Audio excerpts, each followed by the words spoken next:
grizzly bear. Looks like a big one. I hope you see him before he sees you. You sure you won't change your mind, Daniel, about coming along? Promises to be an interesting hunt. Oh, no, Mingo. It's been 3 days since I sat down with my family at the dinner table. If I don't get back pretty soon, they'll be feeding me out the back door like I was a stranger. Chief White Cloud, I presume since you're chief of the Cherokees, you're going to get the first shot. I want you to do me a favor. Drop that bear before Mingo does, because if you don't, I'll never hear the last of it. I intend to, Daniel. Looks like he's big enough to feed your whole tribe for the winter. Plenty meat. Good luck. Judging from the way he's moving toward higher ground, he's crafty. I believe he's laying a false trail and intends to double back. Mingo, I suggest we separate.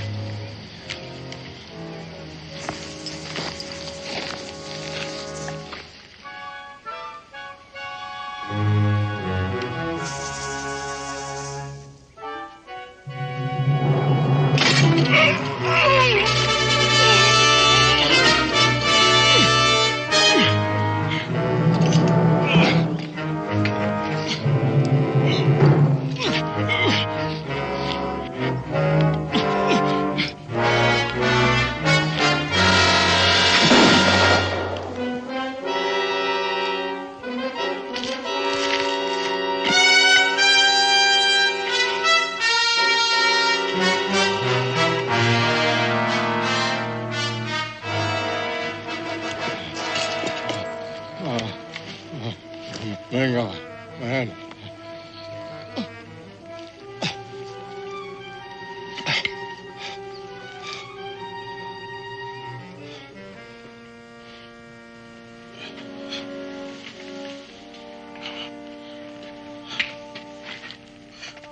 Who did this to you? A white man. One who looks from the red man with eyes of hate. But, my friend, he is but one white man. Do not let this death cause one world to turn against the other. Seek justice, not vengeance. You are now chief of the Cherokee. But your son... My son is on a long journey. You must speak for my people. Mingo. The treaty between the Cherokee and the settler, it has been good. You, who have the blood of both worlds, can best keep the peace.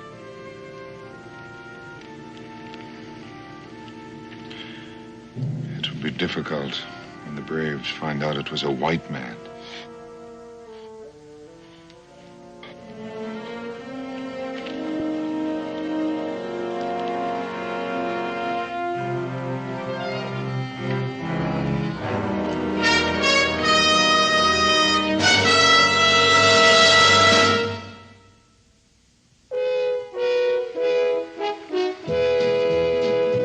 Daniel Boone, what a doer, what a dream comer, truer was he. From the coonskin cap on the top of old Dan to the heel of his rawhide shoe, the ripperest, roaringest, fightingest man the frontier ever knew. Oh, Daniel Boone was a man, yes, a big man, with an eye like an eagle and as tall as a mountain was he. Oh, Daniel Boone was a man, yes, a big man, and he fought for America to make all Americans free. Daniel Boone was a doer, what a dream comer, truer was he. Daniel Boone, Daniel Boone.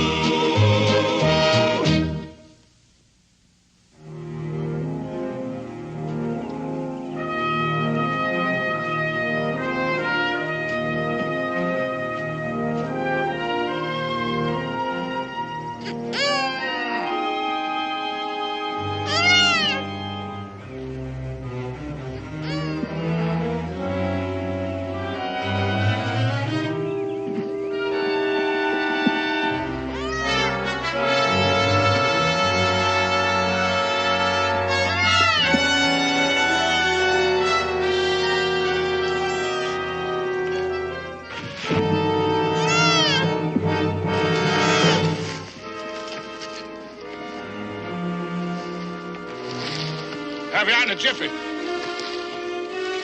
Stay put, mule. Stay put. Back, back.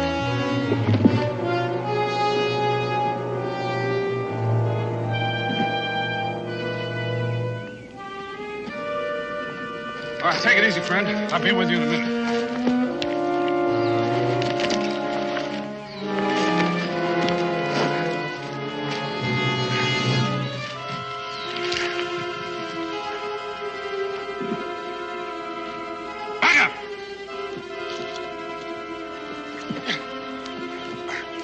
Get your hand on it. Here! Easy, friend. Easy. Go on!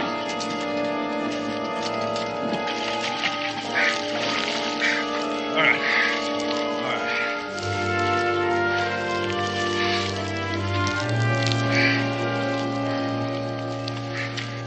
Much obliged. Hawkin, Sam Hawkin. Sam Hawkin. Daniel Boone. Boone?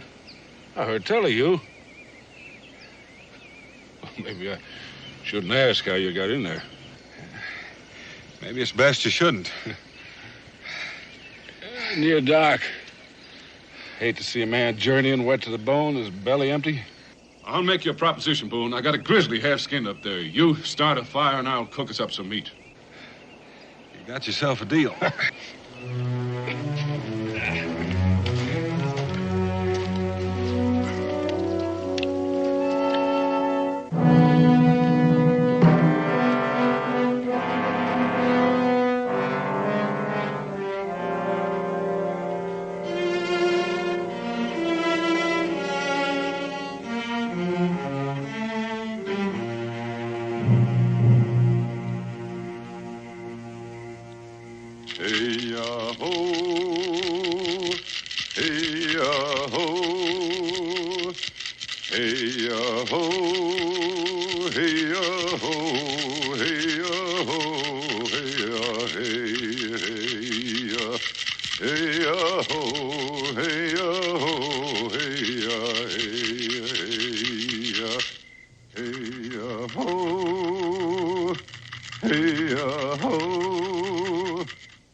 White man has broken the treaty, murdered our chief.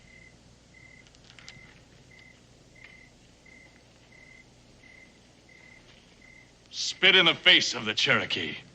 There will be no war paint. The treaty will be honored. It was the wish of White Cloud. Honor? Where is the white man's honor? He who killed our chief must face Cherokee justice. One man. Yes, I agree. The murderer will be brought to Cherokee justice. He will lose himself in the white man's world. Hide behind the walls of Boonesboro. But you, who walk among the whites as one of them, live and think as they do, you are not true Cherokee.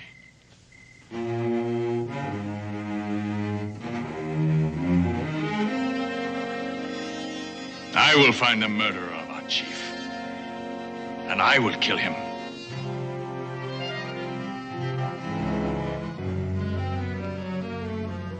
I will find him.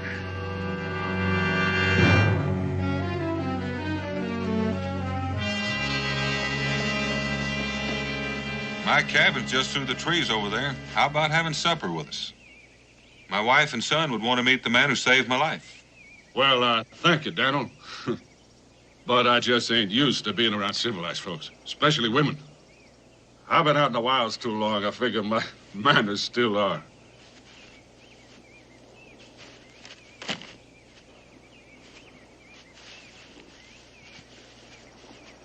Yeah, Daniel, it's yours. I'm the one that ought to be giving you something. Well, Daniel, I won't fight you if you stand me to a drink in the tavern. Well, I'll meet you there later.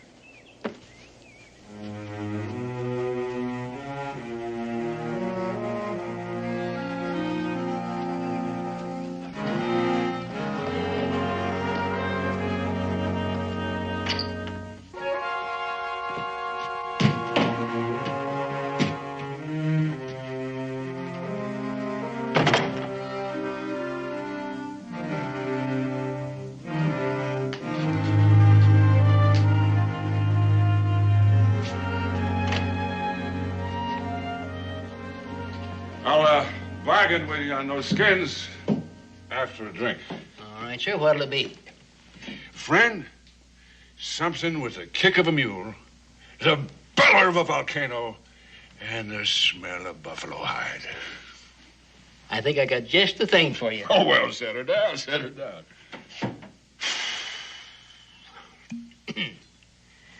There you go.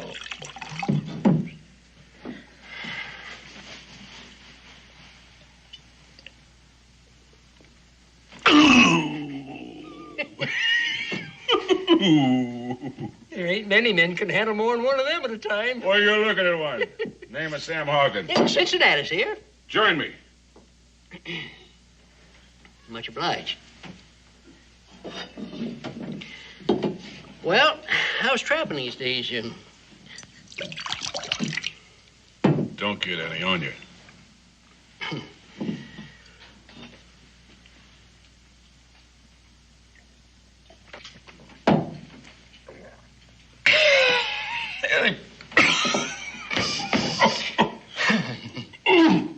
Brother, how do you keep that potion corked? As long as these boys staying around here with their mouths wide open, might as well pour something down in it. Come on. Come on.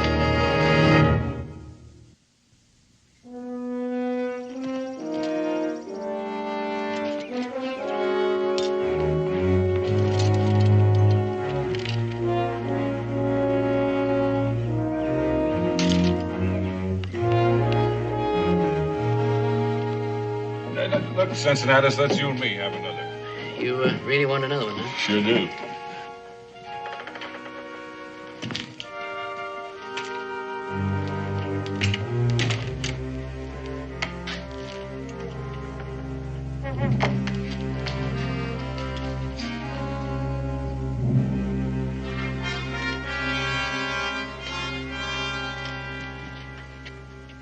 Now, when some feathered vulture messes with my trappings, he's asking to get skinned. Elk? Rare in this part of the country. The only elk existing in this territory are in Cherokee land. Well, now, what makes you think so, Injun? Only a few migrated to the north of here last year due to a shortage of food.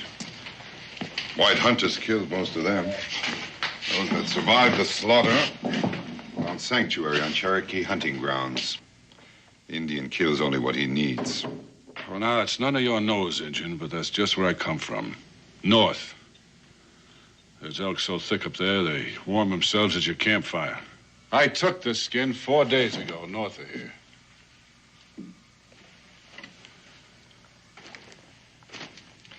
This skin was taken yesterday. Now, you're trying my patience, Injun. Here's something I found on Cherokee hunting ground. I found traps hanging on that mule outside that bear these marks. Is this yours? Well, is it? I don't see it's any of your business, Redskin. But what of it? Now, Mr. Hawkin, Mingo here's a friend in the tavern. He don't want to make no trouble. He'd like to prevent it, I'm certain. I reckon that Mr. Hawkin didn't know nothing about the treaty, Mingo. I don't imagine it would make a great deal of difference to him if he did.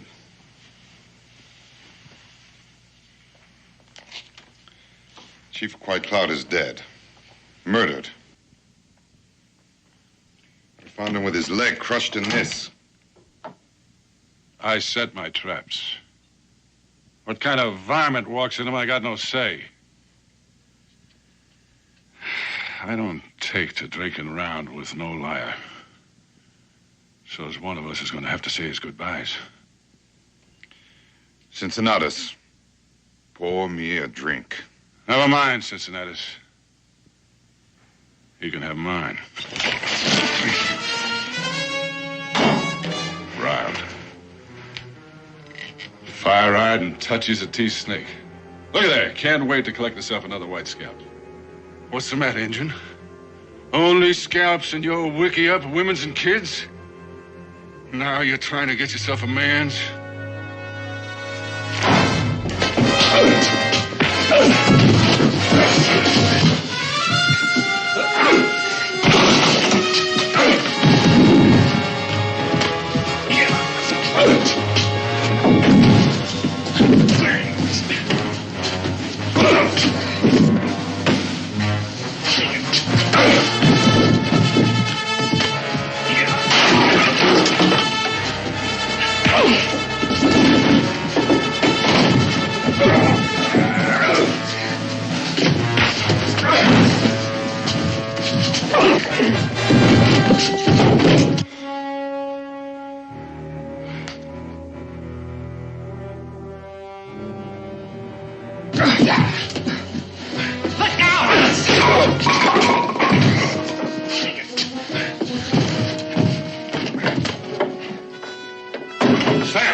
knife down.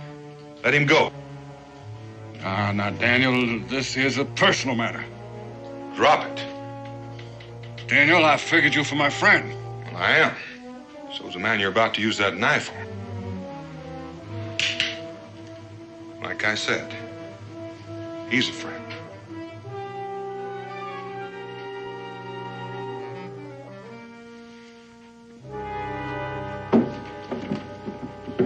You just come down the rung of my ladder, Boone. I judge a man by his friends. Well, that's as good a way as any. Just remember, I count you among them. Now, I would appreciate some explaining. Chief White Cloud has been murdered by this friend of yours. He's a liar. I discovered him myself, with his leg caught in this, and a rifle ball in his chest. Why would Sam want to kill White Cloud? Ask him. But one thing I'm sure of, he knew he was on Cherokee land illegally. The trap, Sam? Is that yours? Well, that's one of them, Daniel. I set plenty of traps. I got no say about what or who walks in them. Being on Cherokee land don't make Sam a killer. You might think a little differently if he had a knife at your throat. First you call me a coward, then a liar, now a killer. You sure lean real heavy on being a friend of Daniel Boone's in it. Daniel, if I was to kill me an Injun, it'd be face to face. I don't need no bear trap hanging from one of his legs. Mingo, let you and me take a little walk.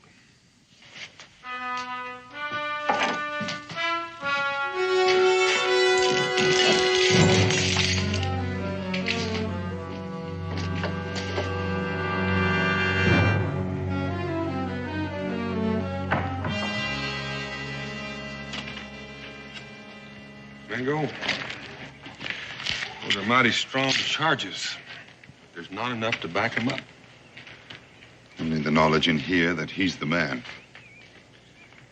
White Cloud's hunting bow is broken, deliberately.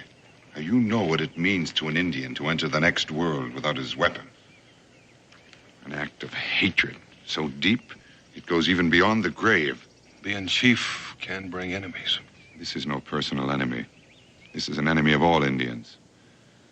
Something to which I may be more sensitive than you or any other white man. I read that hatred in his eyes. Perhaps one must have Indian blood in his veins to recognize it. That's hardly evidence that'd stand up in a court of law. There's never enough evidence in a white man's court to convict a white man of killing an Indian. Well, with the evidence we have, he'll get a fair trial under Cherokee law. Based only on the evidence. No, there's too much emotion here, Mingo. He could only get a fair trial someplace else. Daniel, there's a part of me that's been too long neglected. And that's the part that I must think with now. Think or feel? Hawkins could never stand a chance under Cherokee law. What chance did White Cloud stand? Daniel, this is a crime against the Cherokee. You have no right to offer him your protection. Maybe not. But I won't refuse it. He saved my life. I just can't think a man like Hawkins could commit murder in cold blood. Think or feel?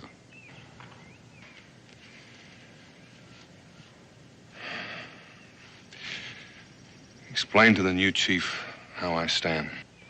You already have. While White Cloud's son is away, I am the chief. Taking quite a big load on your shoulders.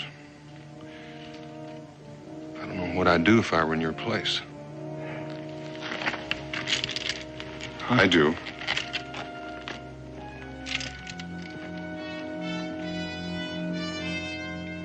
and I grabbed me a handful of them flailing redskins, and I shook him and I sought him out until I found me a chief.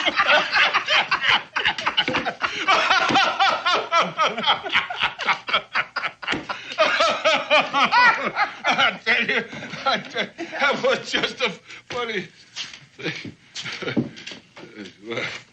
Well, Daniel, it's good to see you without your redskin brother. Look, Daniel, you come over here, because I got a drink for you, and I got enough talk to stuff both ears. Come on over here, Daniel, come on. Sam, I don't like asking questions twice, but my friend Mingo, I'm going to. Well, then, Daniel, you ask away, and I'll answer straight. Oh, Daniel.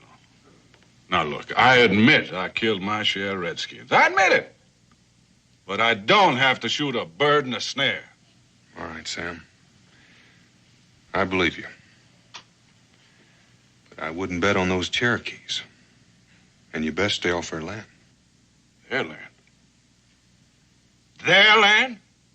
Well, pretty soon they're going to be doing their hunting right here. They just might, for you.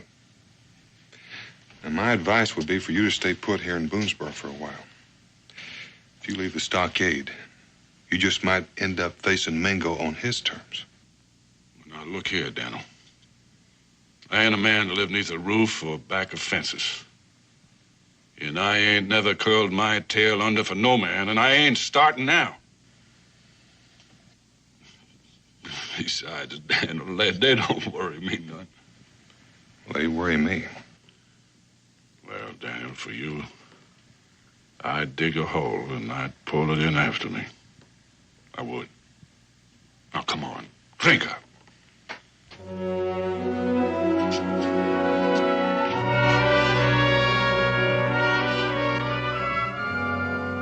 Good night. Good night. Now, you're going to put this right over here. Oh, don't. Wait. And you are going to get up them stairs right now. And you're going to bed. Now, go on.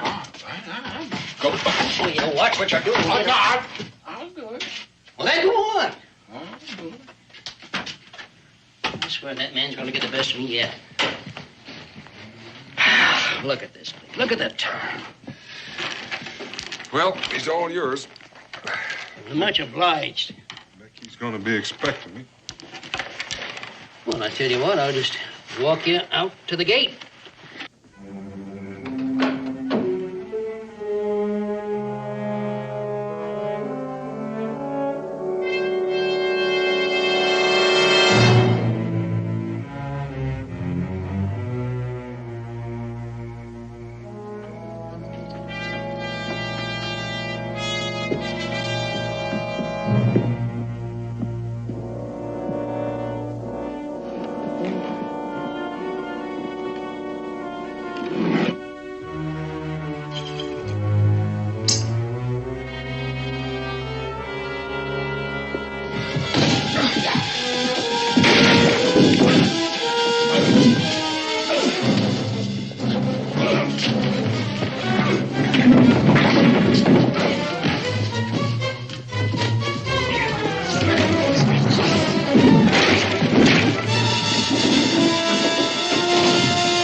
To that fence like a squirrel skin. Why, Daniel?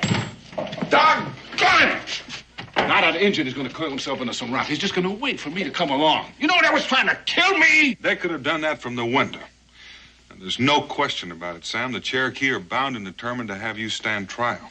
I'm going to tell you again, you stay put till I tell you different. You try slipping off, and you're going to find me harder than those Cherokee braves.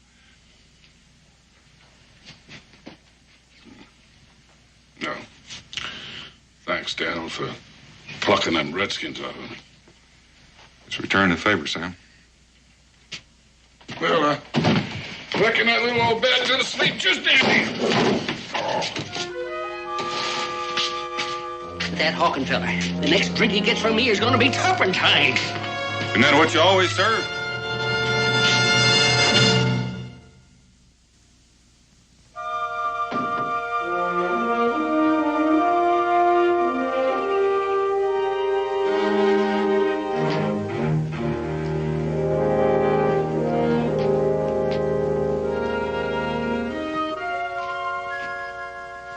I couldn't help it over here.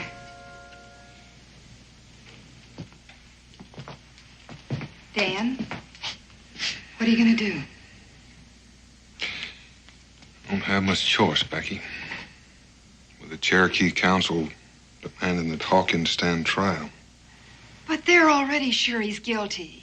That's right. You can't let that happen. No, Becky, I can't.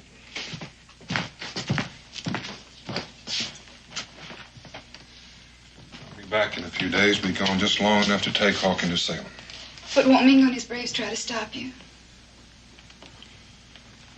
You'll try, Becky.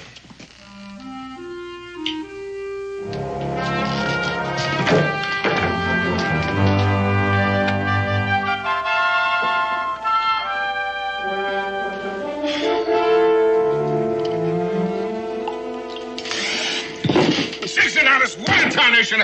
That tastes like you wrung out some moccasins in it. It's coffee with my own recipe for a whiskey aching head. What's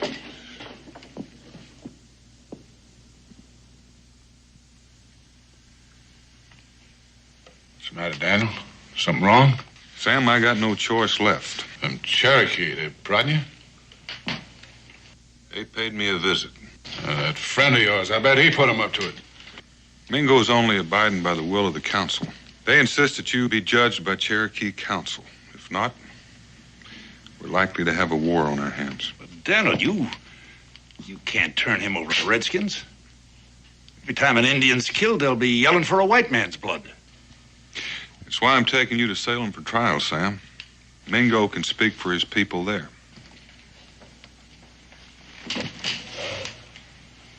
A court of law? Jail?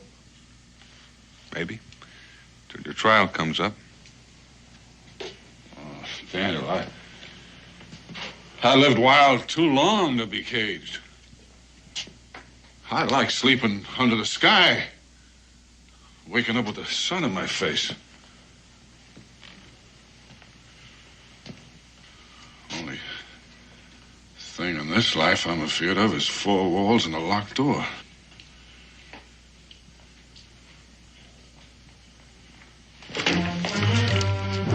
This way is easy on you, Daniel. I've taken the decision right out of your hands. There's too much at stake for you just to walk away, Sam. Well, like I said, I ain't the one to be caged. Daniel, I reckon I won't be needing this in Salem, Daniel.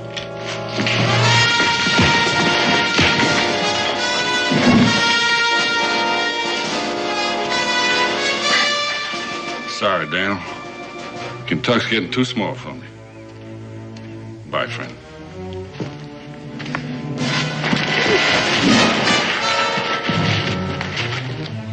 I reckon you're gonna need convincing. I reckon I will.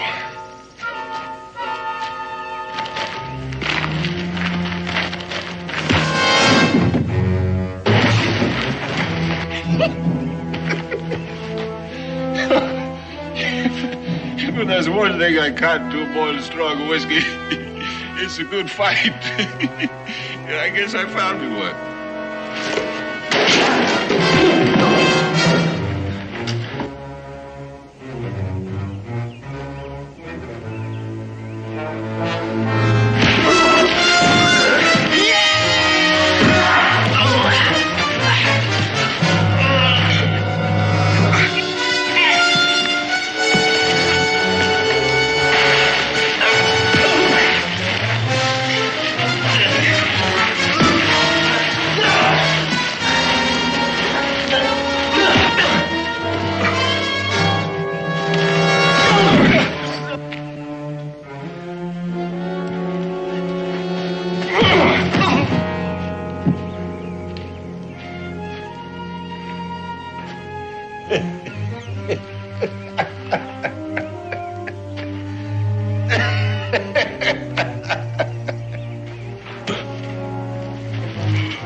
I wouldn't have missed this for all the hard whiskey and the soft women of New Orleans.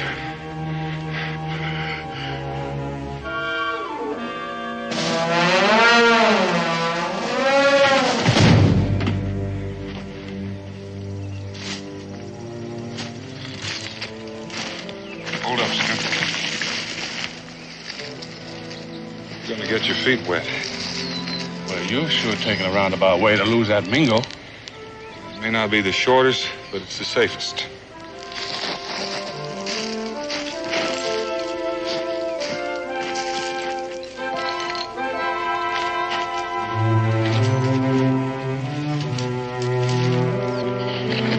Daniel, you know, I've been thinking. Now, this injured friend of yours, now, he's got a real way with words. Now, supposing that judge in Salem believes him instead of me, I can outfight any Injun, but he's handy with talking and most with a tomahawk. Well, nobody gets judged just on talk, only on proof. Now, you got nothing to worry about. Judge may singe your ears a little bit for trapping on Indian hunting grounds. Well, that kind of eases my mind, Daniel. Better than gurgling at the end of a rope.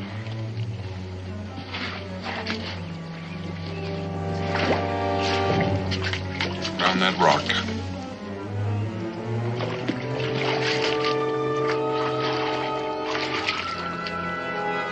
Climb out on that log. Doggone, Daniel, but we're going back the same way we come. Like you said, Sam, we're gonna go the roundabout way. Back into the water on that log.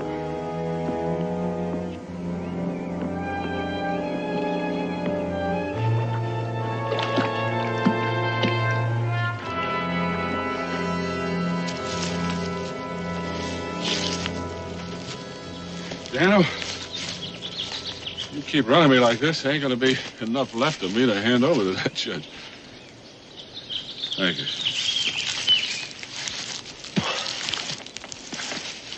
Oh.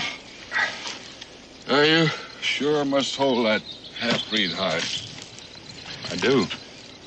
Yeah, well, Cincinnati's told me they only wore moccasins on his mother's side. But just being part Injun sours the whole barrel. But man, to feel as you do, you'd have to have good reason. I wasn't born hating. One night, I seen this fire light in the sky. Homestead. Time I got there, it was near burned out. Injuns torched it. I drug out an old woman. So small, why, you could hold her in the cup of your hand. Delicate like a hummingbird. Not enough breath in her to blow out a candle. From the signs, there was 5 of them. So I put the old woman in the ground and said a few words over her. And then I tracked them Injuns till I found them. She was my mother, Daniel. I'm sorry, Sam. But I've seen the other side, too. The only thing that makes Injuns different than wolves and snakes are 2 legs. They ain't people, Daniel, not like you and me.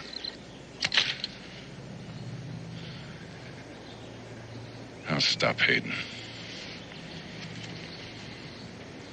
The day I die.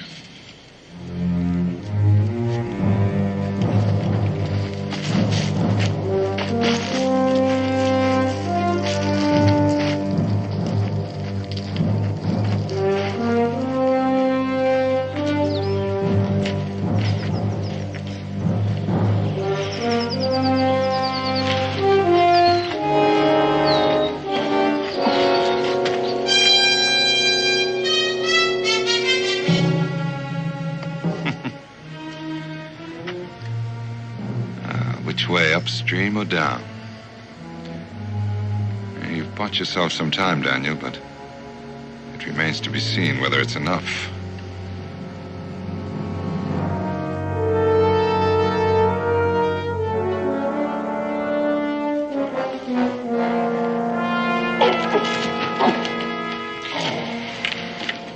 What's the matter? Oh, this here leg of mine. It keeps going bad on me from time to time. A couple of minutes would be fine.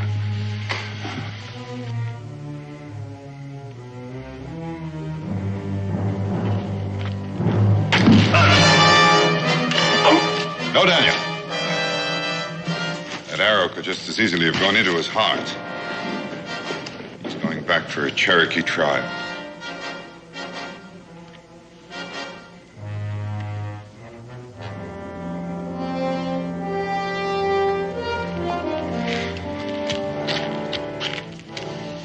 Daniel, these heathens are going to roast me like a slab of meat on a spit. It's the decision of the council, Daniel. There's nothing either of us can do about it now. He was tried and found guilty by a Cherokee law. There's another Cherokee law, Mingo, that says the decision of the council can be tested by a trial of combat. Hawkins is wounded.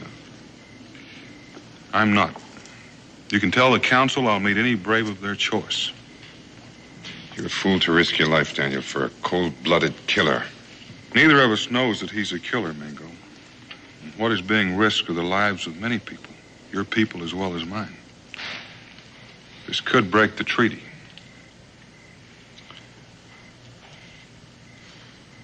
I'll speak to the council. The decision is theirs.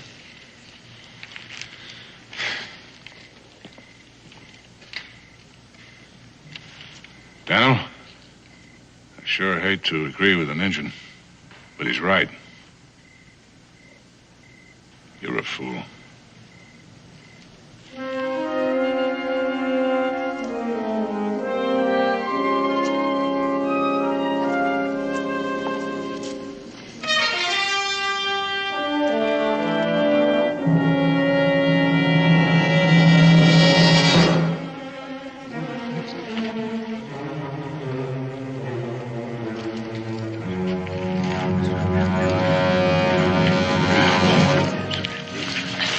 We have chosen a warrior to defend Cherokee honor. There's only one among the Cherokees who can defeat Daniel Boone. We have chosen Chief Mingo.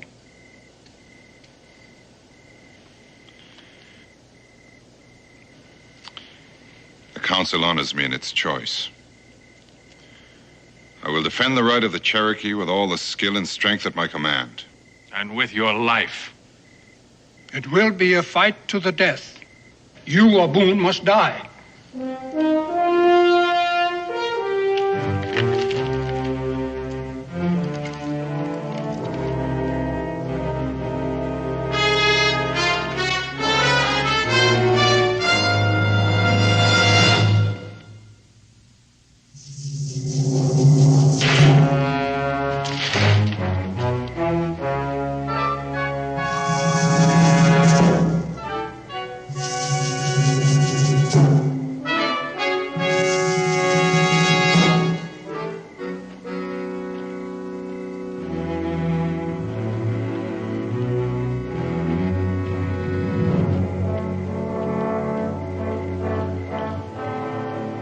Hits the ground, we begin. By the time it burns out, one of us must be dead. Or we both die.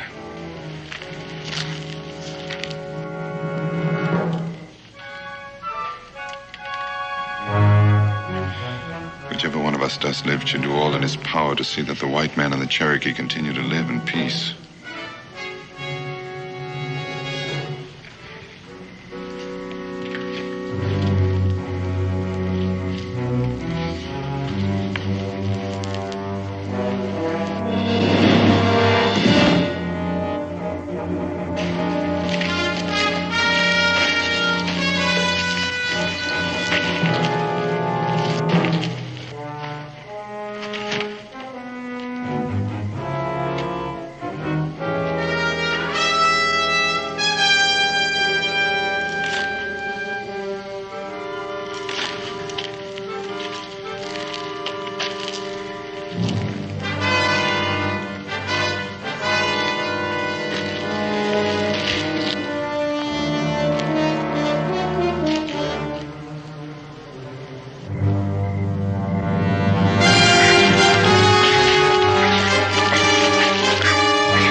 your play, Mingo.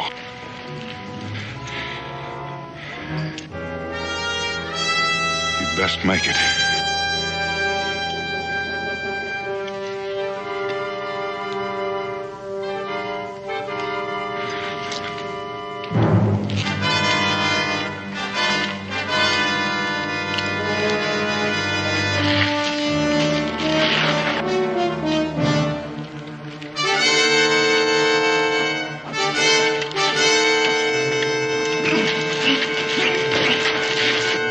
Prisoners escape.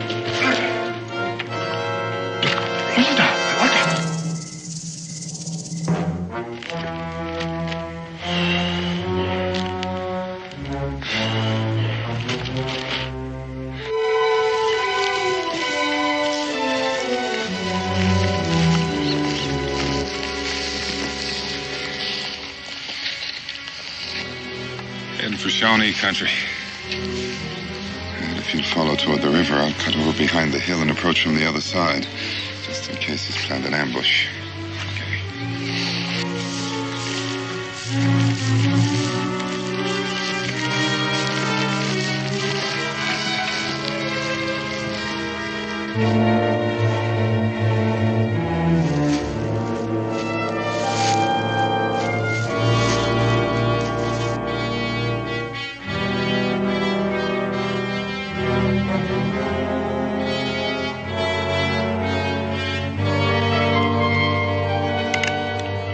Don't turn around, Daniel.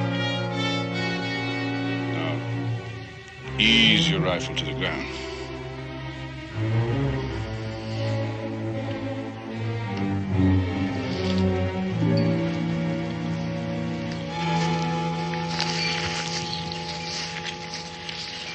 I see you won, Daniel. Nobody's won yet, Sam. You fixing to take me back to them Cherokee? Back to Salem for trial. Sorry, Daniel.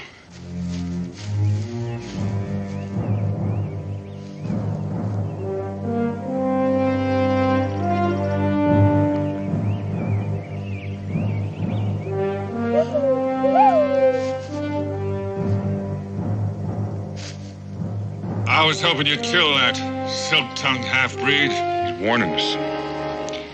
Shawnee.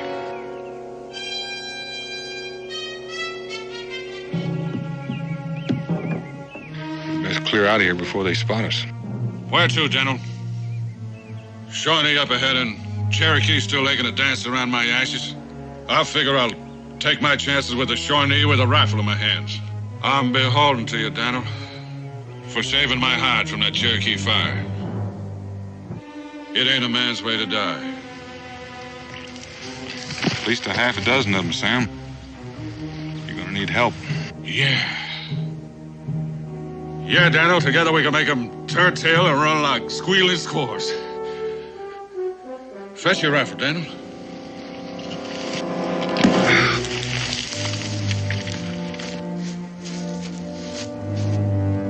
Hold it, Engine. He calls you his friend. If you are, I'd get him out of here.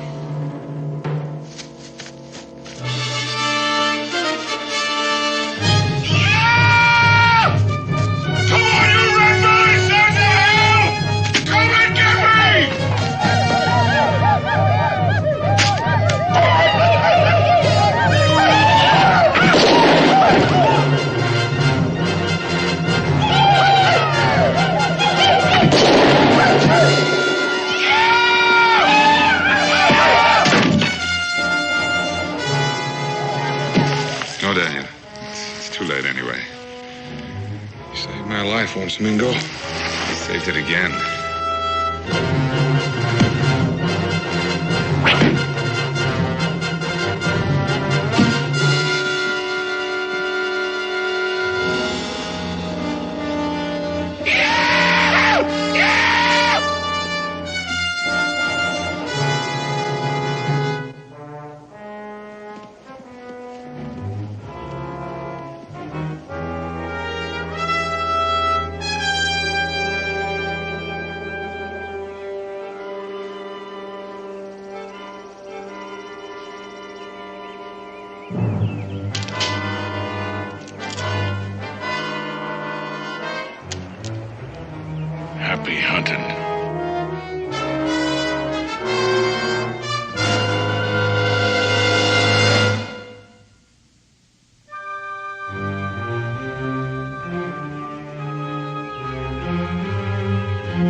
and stop hating.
Hello, Dan. Morning, Jim. How's the wound? Oh, I'll live, which is more than I can say for a couple of hundred of our compatriots. You're completely outmanned. There's little help for that. And outgunned. They must have ported those cannons overland. Dan, I've got orders for you. You've got to get into St. Vincent somehow and get Cobb out. Cobb? Philip Cobb, a schoolteacher, a patriot, and I guess a genius. He worked out the secret code that the entire Continental Army uses, has been using for months. Now, if the British make him talk, they'll know every troop movement and battle order from Albany to New Orleans. Any chance of changing that code? Oh, sure, but there are dozens of messages still in circulation. Now, once they break Cobb's code, they'll be able to trace the messages to the contact men in every city in town. The whole network will be spelled out simpler than a first-grade reader. You sure they know who Cobb is? No, I'm not sure. Now, this code could win or lose the war. If you can't get Philip Cobb out, you're going to have to kill him.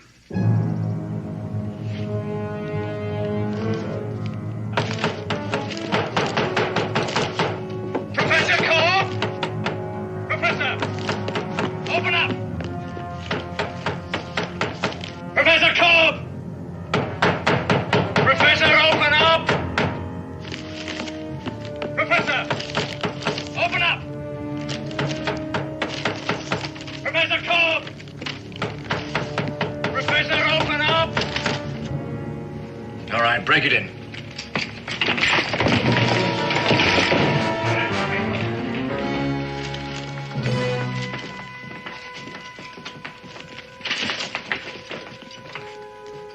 Professor Cobb, you're under arrest. I know. And you also know that the city has been under British military authority since 8 o'clock this morning. It is under that authority that I order you to turn over all notes, papers, and memoranda in your possession. There are no such things in my possession any longer. There they are.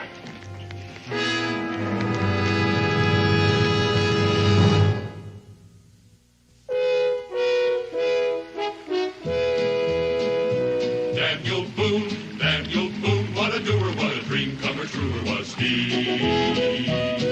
From the coonskin cap on the top of old Dan to the heel of his rawhide shoe, the ripidest, roaringest, fightingest man the frontier ever knew. Oh, Daniel Boone was a man, yes, a big man, with an eye like an eagle and as tall as a mountain was he. Oh, Daniel Boone was a man, yes, a big man, and he fought for America to make all Americans free. Daniel Boone was a doer, what a dream comer, truer was he. Daniel Boone, Daniel Boone.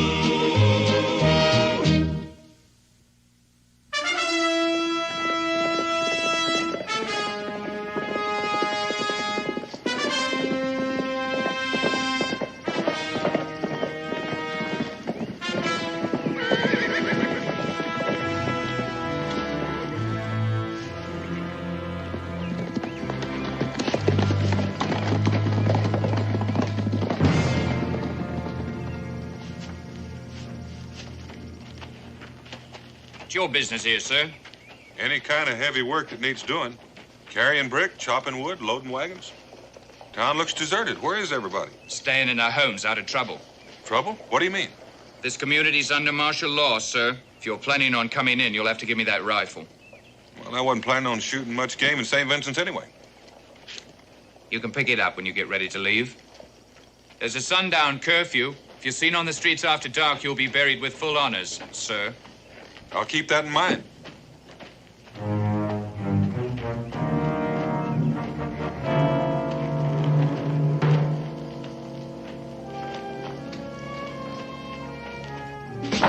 How's the bread business?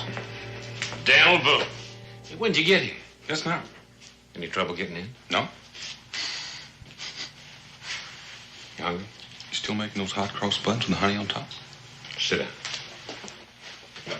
Hot out of the oven, Daniel. How's the family? Wonderful. How's yours? Oh, everybody's fine around here except for what's going on out there. A barrier at the edge of town. How many men are usually on it?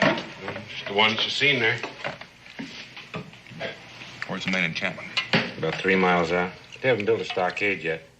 Hey, you're not planning on going out there, are you? It depends. What do you know about a man named Cobb? Oh, school teacher? You know, I thought there's something funny about all of that. You here to see him? Yeah. What's funny? The funny thing is that they bothered with him at all. They're not holding him at the encampment. I saw him this morning at the Clifford house when I delivered bread. Is that the end? They're holding him in a room on the 2nd floor. There's a couple of soldiers and an officer. Was he all right when you saw him this morning? Looked kind of pale. Only saw him for a second. They're bringing him out of the schoolroom. Hey, Daniel, what's so all-fired military about a school teacher? Take my word for it. He's important.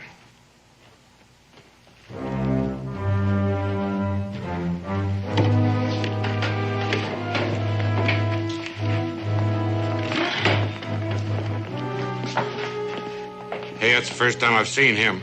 Bert. Colonel George Bert.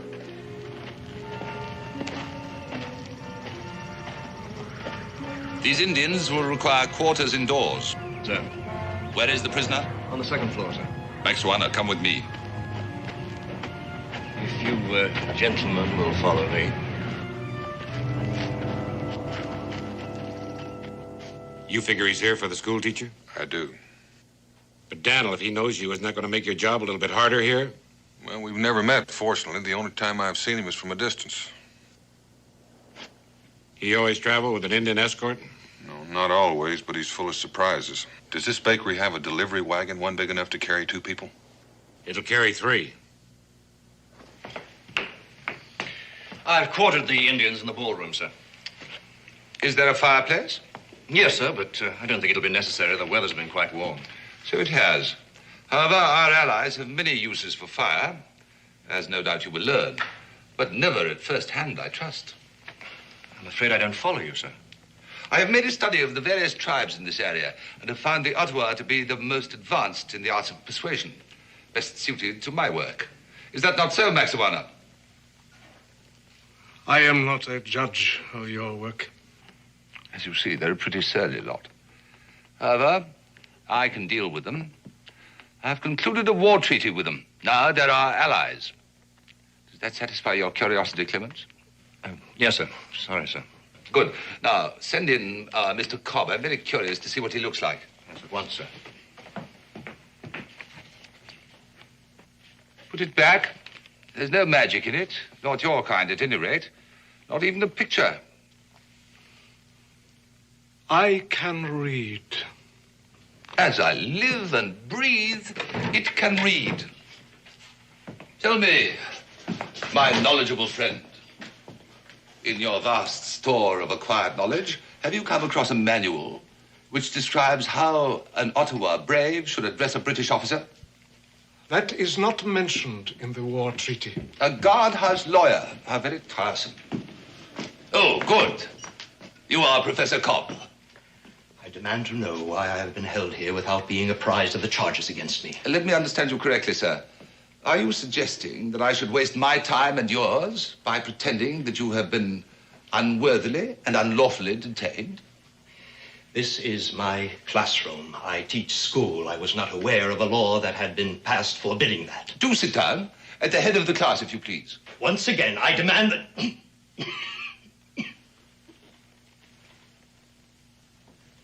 What's the use?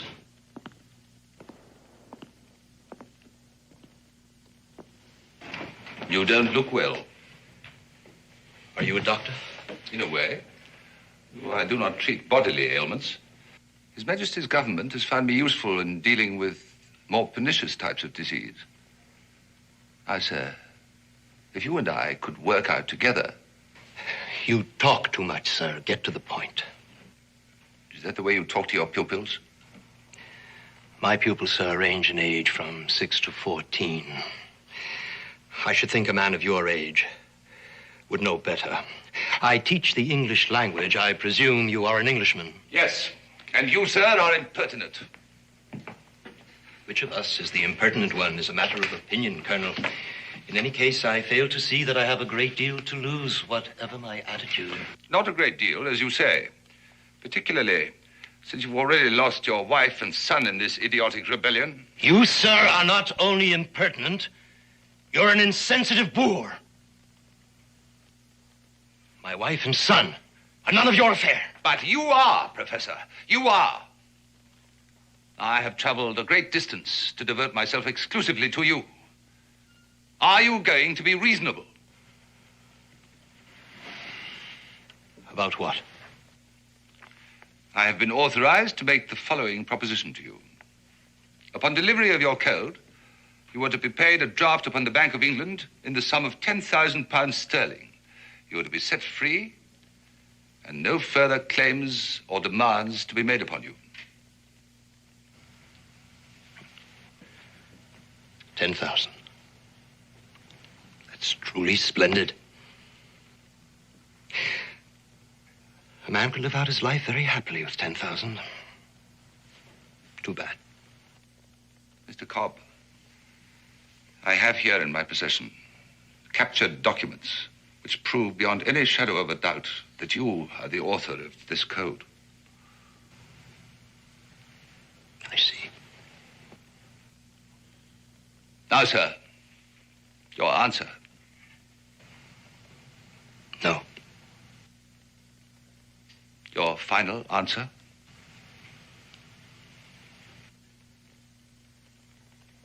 Mr. Cobb! I was just thinking. Mrs. Cobb would have been very proud to hear about the Bank of England. Yes, sir. My final answer. Now order my execution and get it over with. It's not quite as simple as that. Come here, will you? This is Maxuana, the war captain of our allies, the Ottawas. Ningandi Kotaka. Oh, he speaks English. I'm sure he does. I've known many of his nation. I admire them. And no doubt you're acquainted with their tribal customs. Somewhat. In particular, the treatment that they accord to prisoners. Important prisoners, that is. Torture. I hadn't considered that. Good. Now, will you do so? In my condition, I'd be dead in 5 minutes. On the contrary. Maxuana here tells me that he and his colleagues can keep a man on this side of death, the painful side, Mr. Cobb, for 24 hours at least. They make a kind of game of it.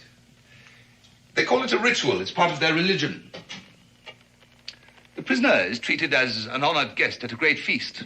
He is alternately tortured and fed. During his rest periods, he is expected to propose toasts, tell stories, share jokes with his tormentors. All this, of course, depends upon his ability to withstand pain. Now, in your case, Mr. Cobb, I suspect that when your time off comes, you will be screaming for mercy, begging for them to kill you and all that sort of thing. Now, why subject yourself to such misery? Tell Mr. Cobb that what I say is true. That if I order it, he will carry out the tortures I've described. What he says is true. I will do as he orders. It is mentioned in the war treaty. I'll give you some time to think it over. A little time. Guard! Give me what I ask, and I will send this savage away.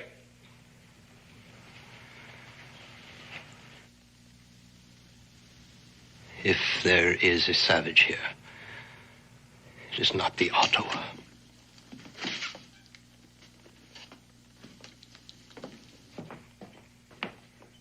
Take him back.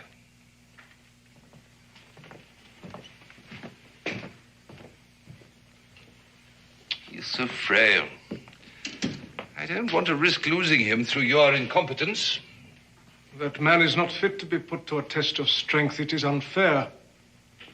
But we are not incompetent. That is for me to judge. You will select 2 braves to go on a raiding party. For what purpose? You see these? A few members of your race have served the crown well enough to earn them. You will never be one of those few until you learn to do as you are told. I have no wish to be an officer. And I am not your body servant. You will tell them to proceed upstream about 10 miles to a village called Kimberley. They will enter the village under cover of darkness. They will capture this person and bring him to me here.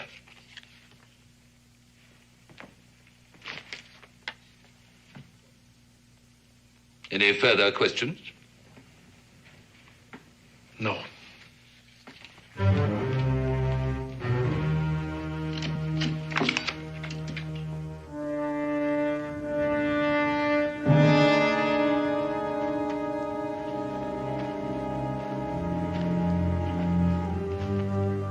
It's 5 minutes up and back. Sure you don't want me to go with you? Just have that wagon ready to roll. Remember, the livery stable is just off the square. We'll find it and we'll meet you there.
Who is it?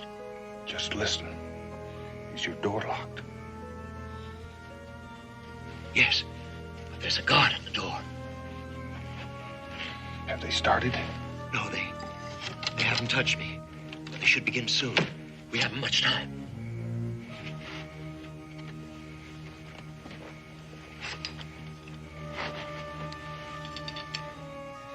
This shouldn't take long.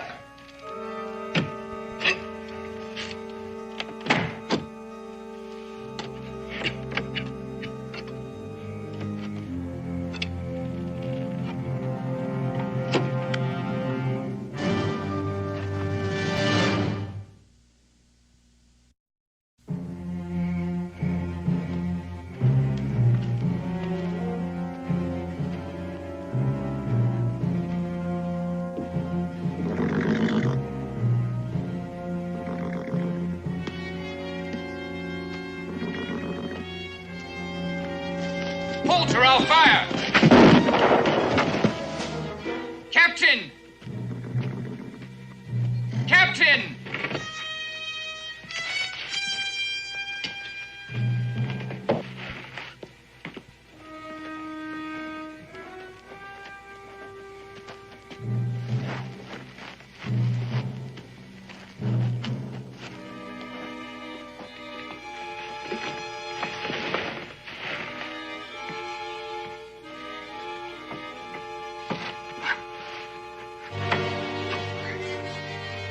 Colonel Burton, sir. We apprehended this man carrying a coded message. His name's Wingate, a local citizen. Where did you get the message? Talk! Maxuana. There's something I need to learn. Get your men ready. We cannot raise the dead. The message. I have it here.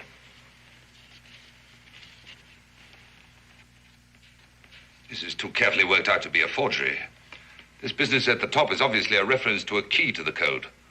If only this man had lived. It all happened so suddenly, sir. There was no time to stop the soldiers from shooting. Do you realize what this means? It means that each one of these villages has a leader who can decipher the code. Now, if we can find the key to it, there will be nothing standing between us and total victory. Those braves I sent to Kimberley should be back by now. Where are they? It will not be long. I can't wait. Come with me. You too.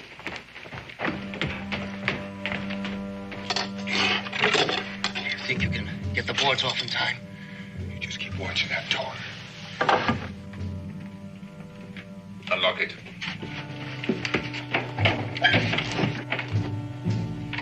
Mr. Cobb, I would like you to know. Get away from that window. I said get away from the window. What's going on here? If you're thinking of trying to escape, Mr. Cobb, we have soldiers posted below.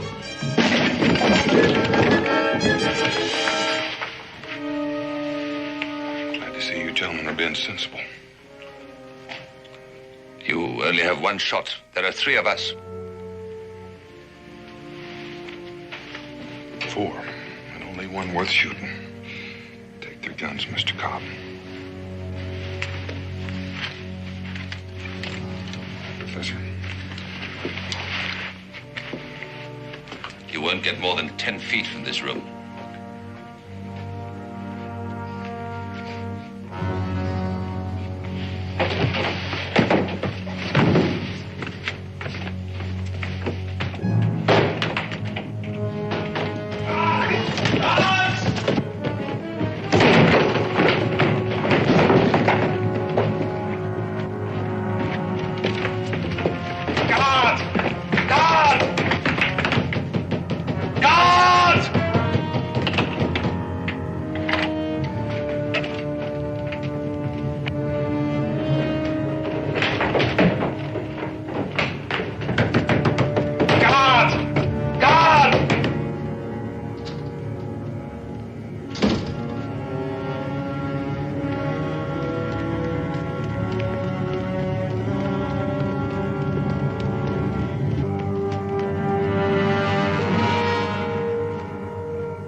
Better take the safest route. Are you up to it?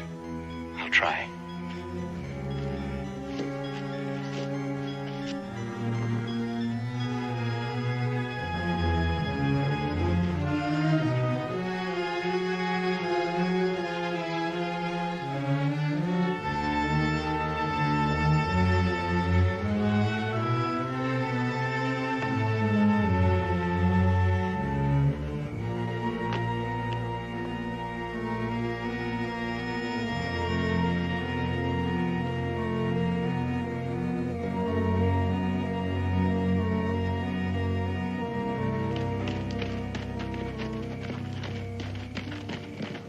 If they escape, there'll be more than one court-martial. Now spread out and search for them. And find them!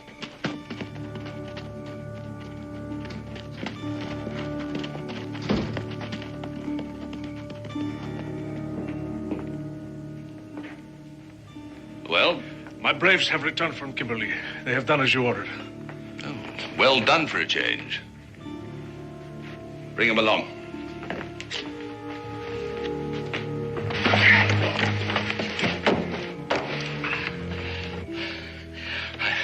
I've got to catch my breath. I've got to get down on the other side of this building. My friend will see us at the stable, bring the wagon out. We'll make a run for it, jump in, and leave this little town in a hurry. I'll do my best. Sure you will. Mr. Cobb! We were talking earlier about the matter of your sacrifices. There was one person that you neglected to mention. You still have one son remaining. Raymond Cobb, presently living with an aunt at Kimberley. Presently my prisoner, Mr. Cobb. Either you give me the code or your son will die, and in the manner which I have already described. I know you can hear me, Mr. Cobb. You remember our conversation about the Ottawa methods? He's lying. I've got to see. Even if it's true, Mr. Cobb, he's not the kind of man to keep his bargains. What are you talking about? You're far too valuable to the Continental Army. He'll never let you go, don't you know that? But he's got my son. We can't be sure. Father, don't come out! Do you hear me? Father, don't come out! Do it. Look, get away as best you can, please. I don't want to involve you in this. I can't do that. You're mad. I know how you feel, and I promise you I'll do everything I can to get your son free. My boy. You have a son? I have. Wife living? I have. I lost my wife when the river forts were shelled by the Continental Army, Mr. Boone. My oldest son, the first year of the war, fighting for that same army. 5 years. I gave 5 years when I could have been living comfortably in Maryland with a fine home for my wife, a university, a library, and my 2 sons growing up in an atmosphere where they would have known what the world is really like. I killed them all. No, you haven't. But unless you come with me, you'll kill your son, Mr. Cobb. And if I kill you, your son will be of no further use to Burton, and he will kill him. Believe me. Now, do we move, or do I squeeze this trigger?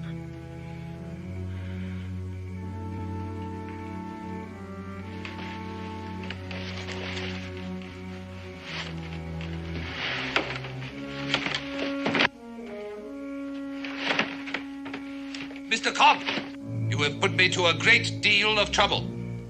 I want this foolishness to stop at once.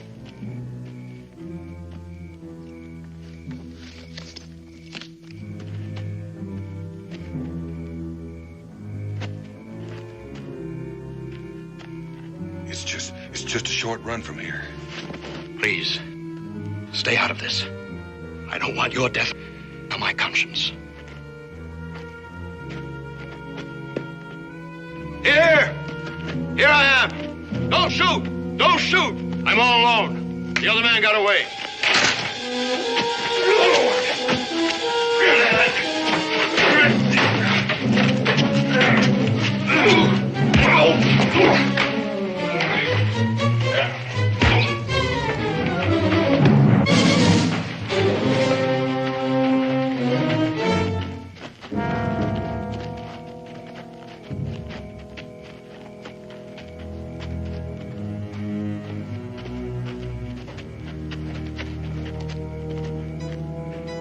Those poor, pathetic rebels. See that he regains consciousness fully before you kill him. Inside.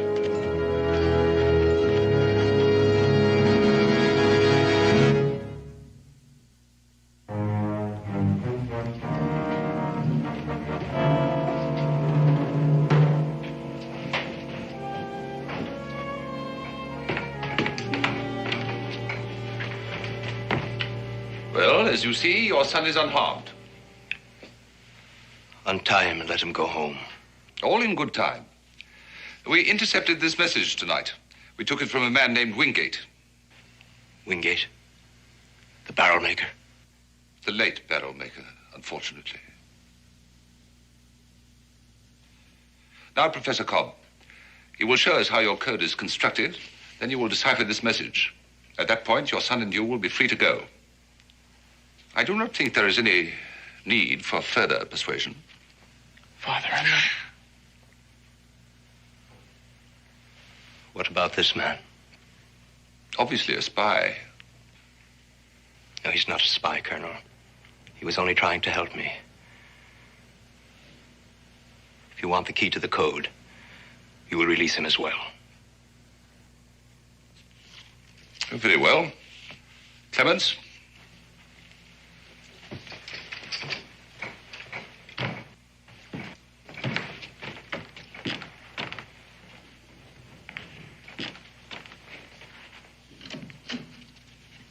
Kill this man now.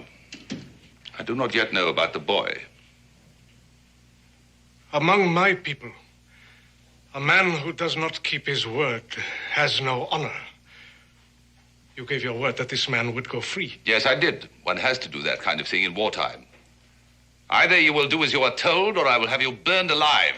It is mentioned in the war treaty.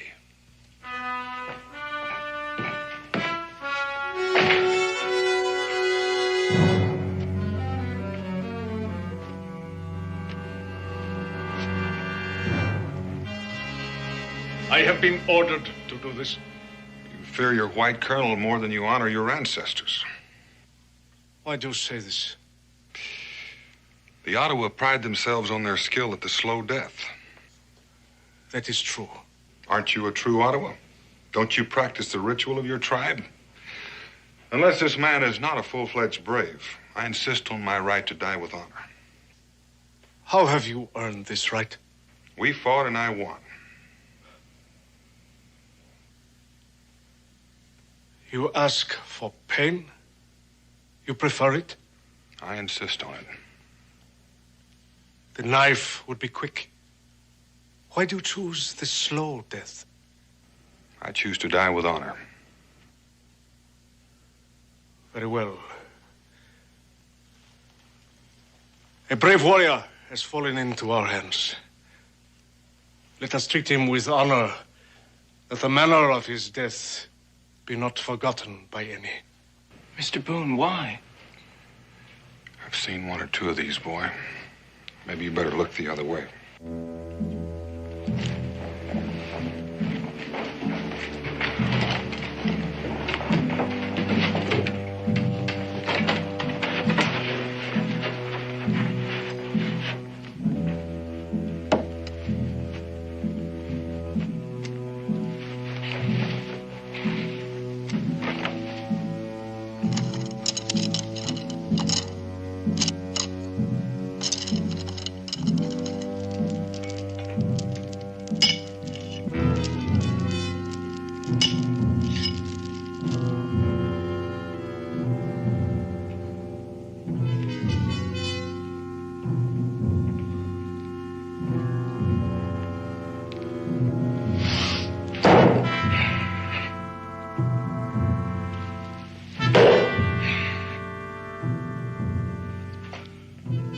As long as the warrior maintains his hold on the war axe, the ceremony will continue. The moment he lets go, he dies.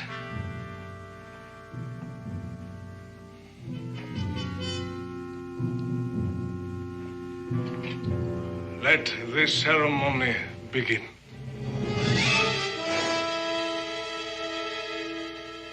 The warrior will partake of the ceremonial wine. I am honored.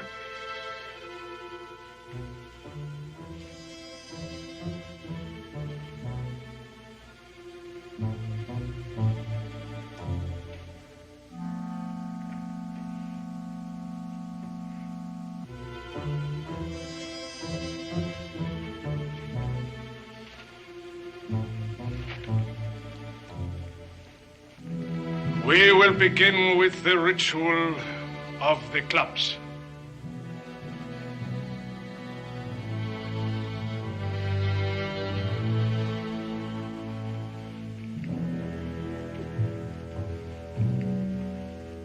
Your pardon is asked. You haven't?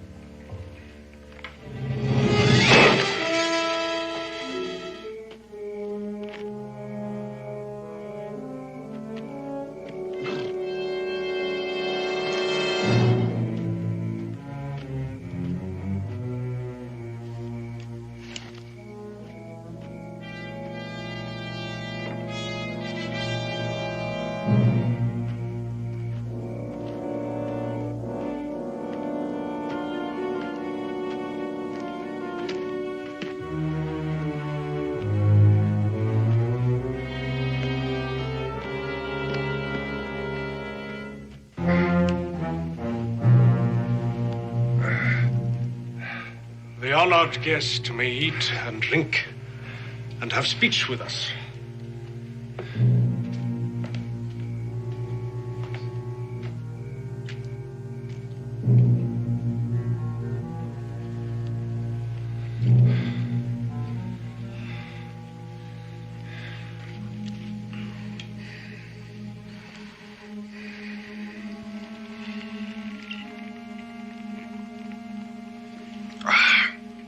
Let me say at once, I'm proud to be the honored guest of the Ottawa.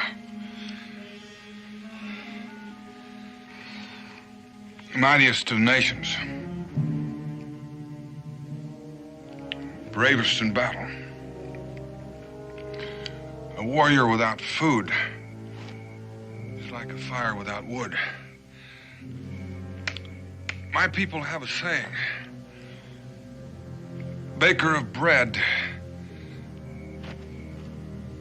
holds the key to all things.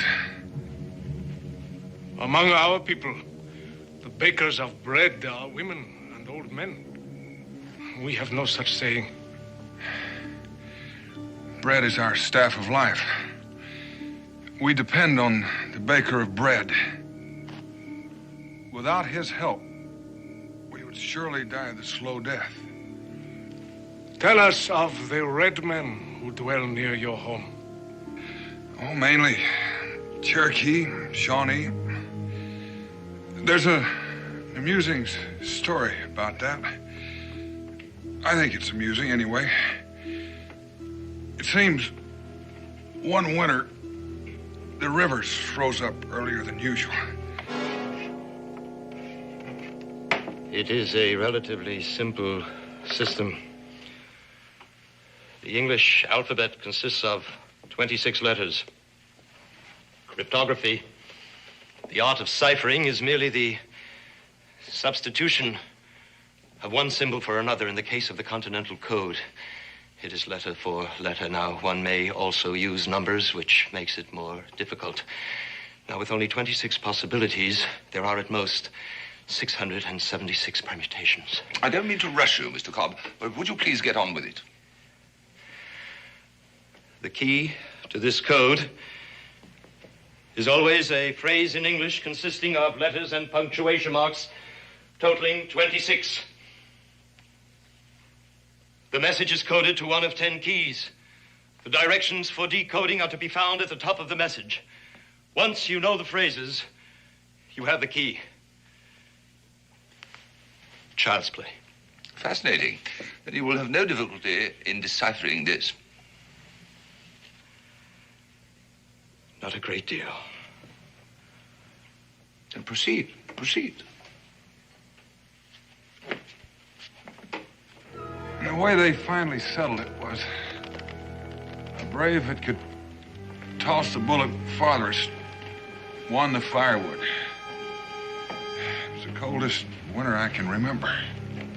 The honored guest has eaten and drunk for the first time. He must now submit himself once again to the punishment.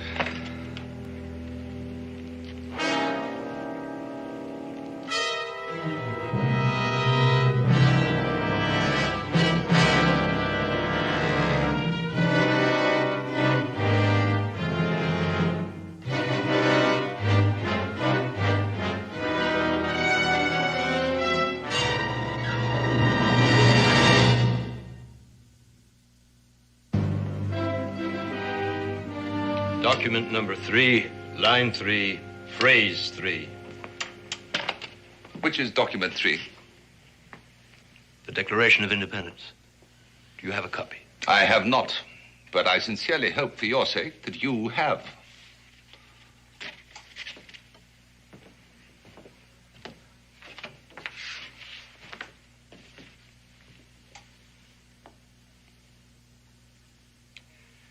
That all men are created equal.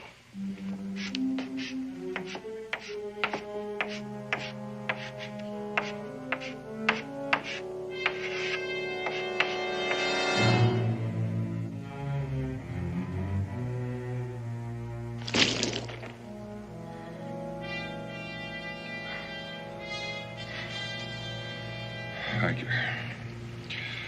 Thank all of you. I believe we were talking about cold weather. I think I'd like to get back to that. T-H-A-L. Just a moment. Where is the second T in the word that? There is no need to spell it out twice, since the letter T in this code key can also stand for A, D, or R. We simply place the letters next to T. The rest is a simple process of elimination. A process that might take hours. Will you decode this message at once, please? I'll do no further work until I see my son standing here unhurt. Mr. Cobb, I don't think that you're aware of how ridiculous that request is at this point. I'm also aware that you are pressed for time, Colonel. You should be willing to pay for it. I'm not asking for much, but I will have what I ask for. Very well. Clements.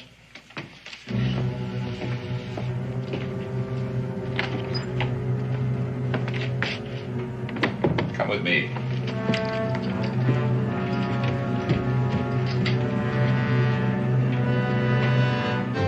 I think you all know the legend behind the story of the coming of the first winter.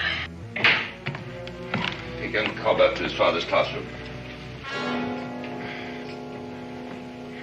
What in heaven's name is going on here? I ordered you to kill this man. He has chosen to die with honor. He has chosen? Oh, but of course, I'd forgotten. I had completely forgotten the reason why I employed you in the first place. And what is this? Practice?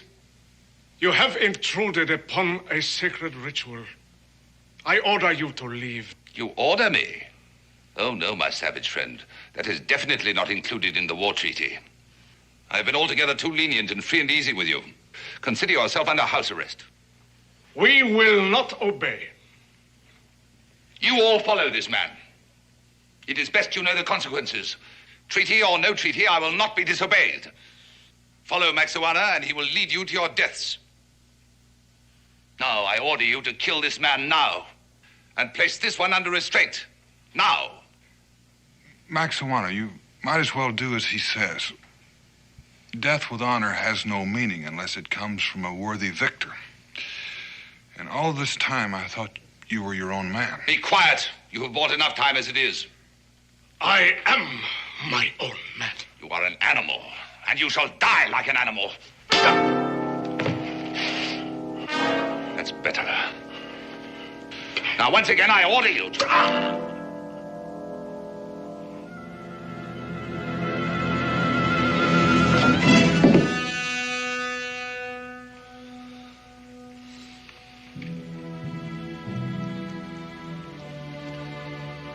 The ritual will continue. The legend of the first winter. The first man to walk the earth. I believe you call him Wajunkaga. We call him the baker of bread. One night, a voice came to him saying, now is the time to come to the cause of all men who seek freedom. Go up to the room where the sons of men are taught wisdom and rescue the bringer of knowledge, now that he is secure in the safety of his own son. But move with caution, for those who seek to destroy freedom will be looking for you. Now is the time, O baker of bread, now.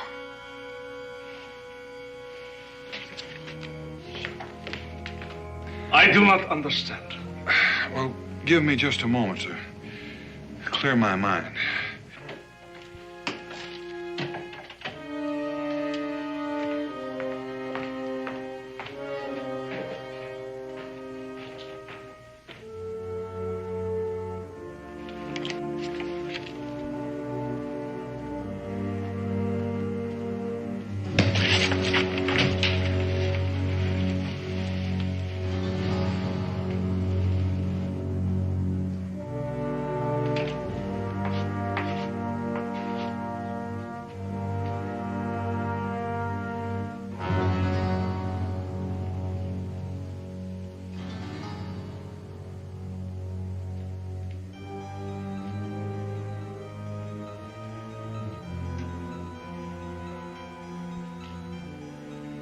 February what? The date, man. Hundreds and hundreds of Continental soldiers will die because of me. Nonsense. It just means the whole thing will be over sooner. Sooner for some. Don't be a fool! Hold it! Where's it?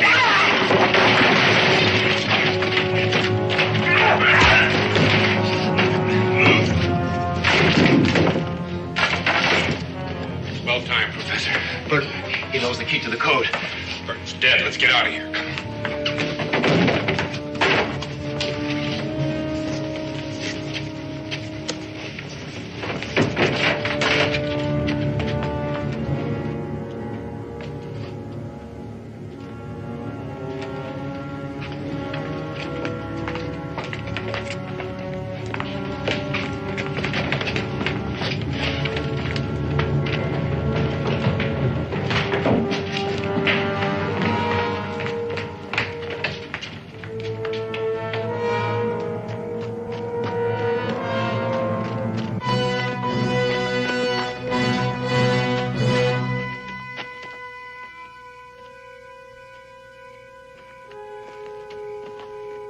We'll have to make a run for the stable. Are you ready?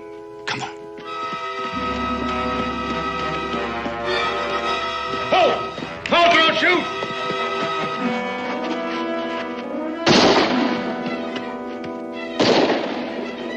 Go to the stable and get in the wagon. Hurry. Go on. The animals were jealous of his power over fire, and they sought to destroy him, but his father had a plan. What was the plan? You know, I forgot.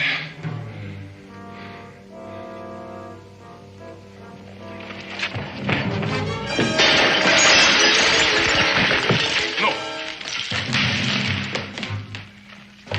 Let the brave warrior escape. He has earned it.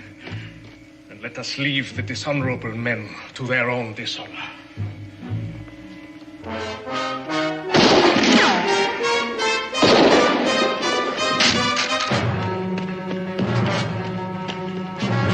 Dan, over here!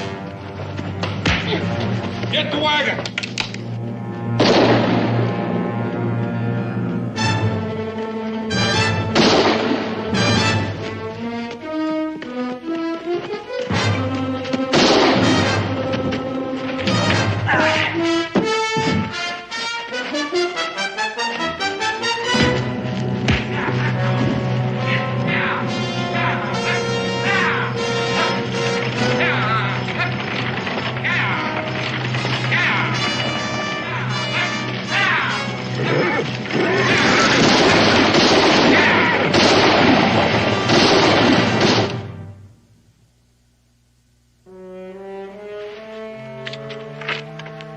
We just got word. Clark has retaken St. Vincent. Well, since Wingate the barrel maker was dead, I guess the attack was carried off without benefit of my code. Not at all. Another message was sent. Wingate had a replacement. You didn't. Excuse me. Dan, we've got to have a talk. Jim, I haven't had any sleep for 72 hours. Now, Dan, tell me the truth. Was I right? Would you ever, in this long and fruitful life, ever once kill a man in cold blood? Even if George Washington himself asked you pretty please. Offhand, I can only think of one man I'd shoot in cold blood. That's the fellow who keeps talking when I'm trying to sleep.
Received a message from Tennis Khan asking me to come.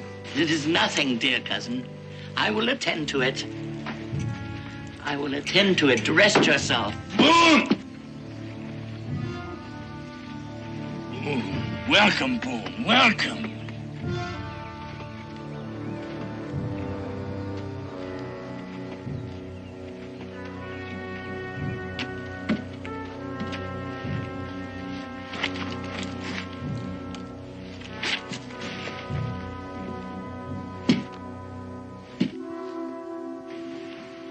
Braves told me you were ill. Much more than ill. Boone, I must ask a great favor of you. Get Lawana and bring her here quickly. It's that bad. Soon, my people will bury me.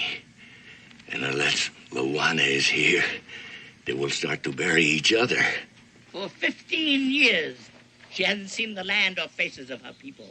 Must we now beg her to return? I say she is no longer a Delaware. She's a white. And I want no white for my queen. I challenge the words of my cousin. Luana is my daughter, blood of my blood. Does council deny her the right to be queen? We do not deny her the right. We question her fitness. And what will answer your question? To see her for ourselves. You shall see her. Daniel Boone will bring her here. You can judge her for her fitness. Is it agreed?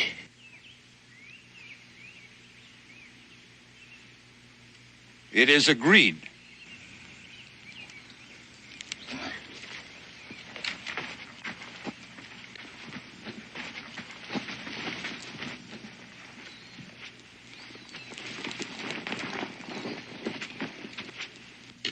Do you remember why I asked you to take Lawana away many years ago? To learn the ways of the white man. That is true. But there was another better reason. More important, I feared for her life. Tatama? Tatama. Many times since the death of the mother of Lawana, my council had begged me to take another woman to provide a male heir. This woman could have protected my child from Tatama's ambitions for her son. But I could not take another woman. Do you understand that, Boone? I can understand that. Tatama could not. These are the wedding garments of the mother of Lawana. She must wear them when she comes back. She may not want to wear them. She may not want to come back. What then? Then Katoga will be chief. A fine young man, brave, intelligent, but his ears are full of the words of his mother, who lusts for power, and to prove that power, she will make war, and many of my people will die. Boone, it is the deepest wish of this old man to see his only child once more before he dies. Tennis gone?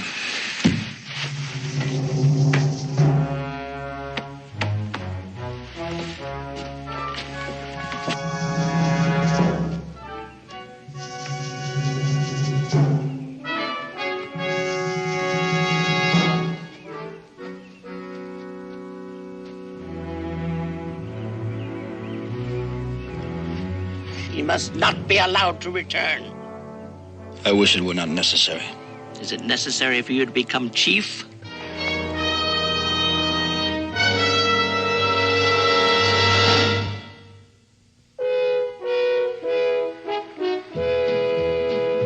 Daniel Boone, what a doer, what a dream comer, truer was he. From the coonskin cap on the top of old Dan to the heel of his rawhide shoe, the ripidest, roaringest, fightingest man the frontier ever knew. Oh, Daniel Boone was a man, yes, a big man, with an eye like an eagle and as tall as a mountain was he. Oh, Daniel Boone was a man, a big man, and he fought for America to make all Americans free. Daniel Boone was a doer, what a dream comer, truer was he. Daniel Boone, Daniel Boone.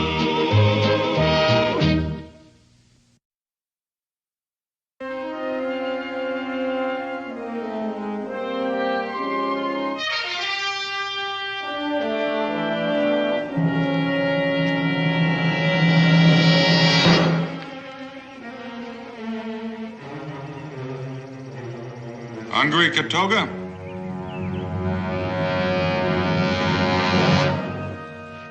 Help yourself.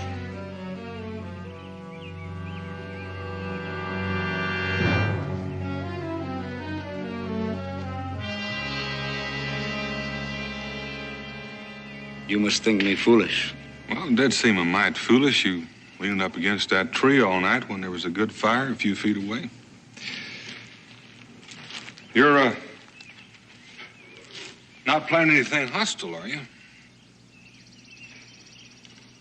No. And why are you following me? To see that you do not bring Luana back. Well, it's Tedescon's wish that Luana comes back. Tedescan will do anything to prevent my becoming chief. You know, that's interesting. Because he's told me that you'd make a fine chief. Then why does he oppose me so? He opposes your mother. He feels as chief you would serve her and not your people. Boone, I have been trained since childhood to rule my people. Well, that may be, Katoga. But who was your teacher?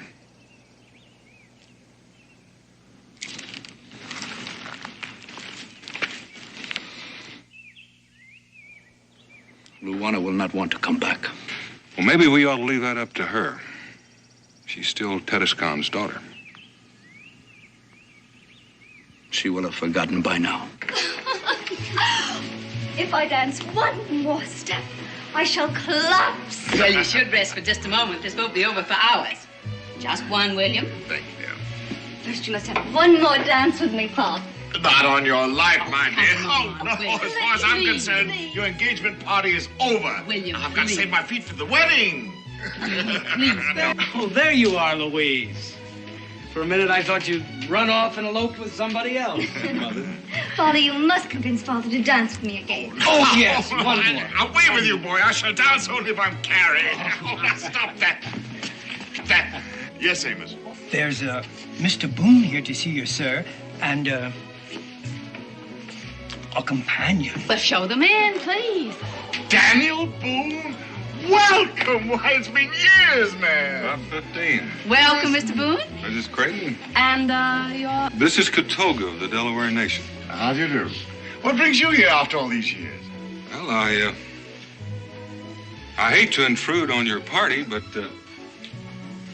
Excuse me, please. But I have to return to my guests. well, I think you're the one I came to see. You're Luana, aren't you?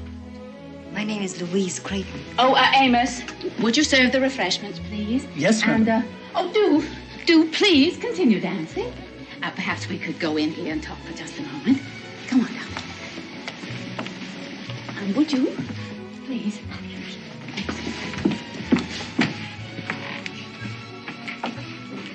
Now, darling, don't be foolish. You know that it was Mr. Boone who brought you to us. And you were called Luana when you were a small child. Of course, Mother. I'm sorry. Why did you want to see me, Mr. Boone? Well, your father sent me. He wants me to take you to him. My father? Come now, Daniel. You know the child's had only one father, me. She doesn't even remember Tedescan. What could he possibly want with her after all these years? Tedescan is dying. He wants to see his only child before he dies. He wants her to take her rightful place as queen. Queen? Queen of what, for heaven's sakes? Queen of the Delaware Nation. Nonsense. That's enough, Father. I'm sorry to hear Tedescan is ill. He's a great man, a fine leader. But believe me, Louise is no more fit to be Queen of the Delawares than I am to be King of Prussia.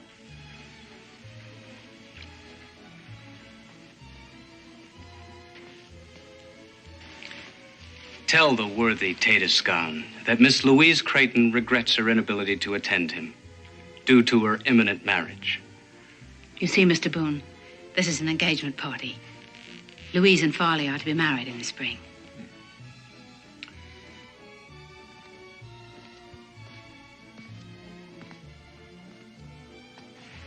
I haven't heard anything from you yet, miss.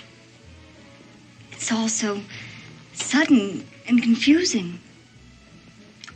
I don't even remember him. What would I say to him? I don't think you'd find Tatiscan hard to talk to.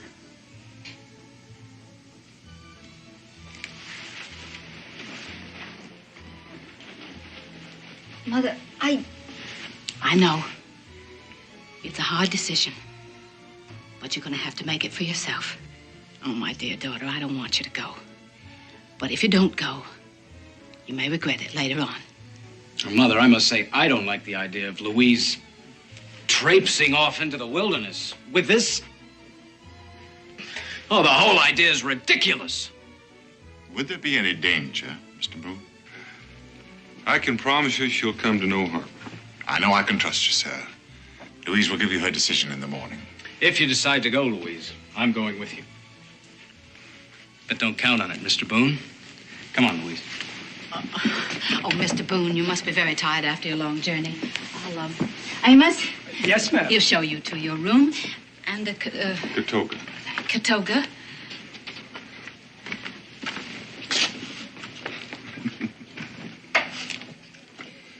Good night. Good night. Elizabeth, I could use that drink.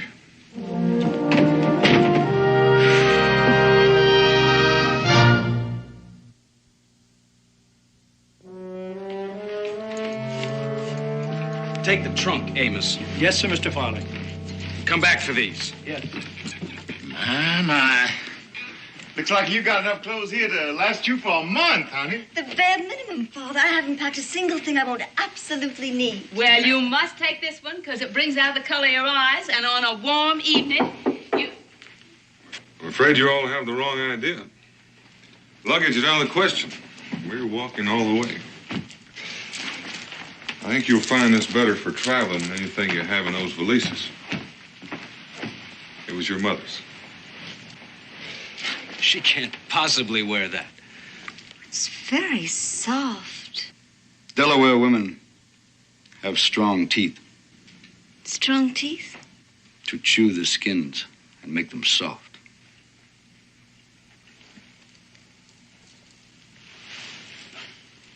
We'll wear what we're wearing. Thank you. Unless... You sure you want to go, Louise?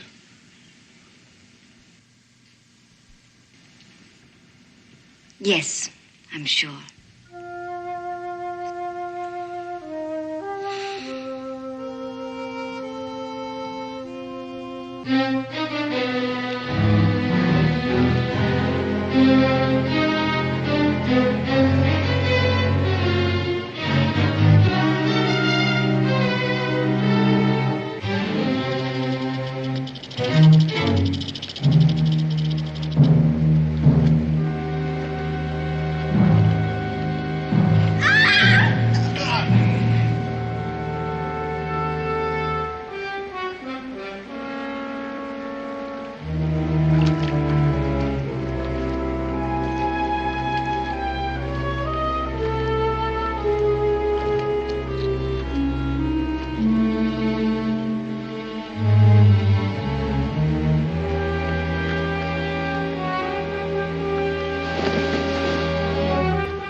Was it necessary to be so rough?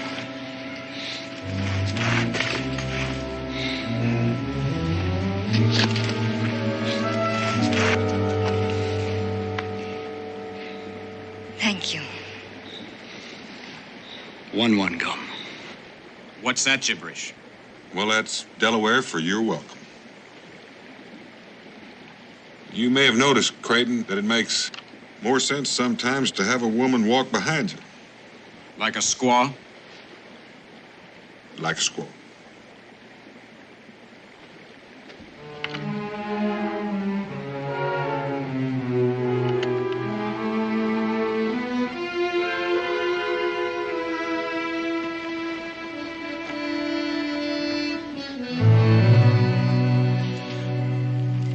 The Delawares, they're not like most tribes you've heard about. They stay pretty much in one place.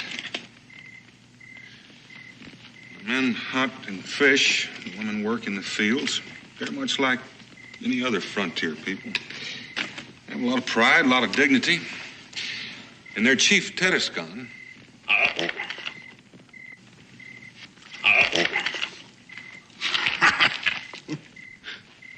Pride and dignity, indeed. You were saying, Mr. Boone? You were telling us about the charms of the Delaware people. well, now, Katoga's not really like that. He's just putting on a show for you. Why, pray? He's trying to scare you off Scare me off. Why? because he wants to be chief himself. But I'm not going. I'm just going to visit. Now, he really can't be sure of that. He thinks you might talk to Tedescon. Change your mind. Eat some. Very good. That's enough.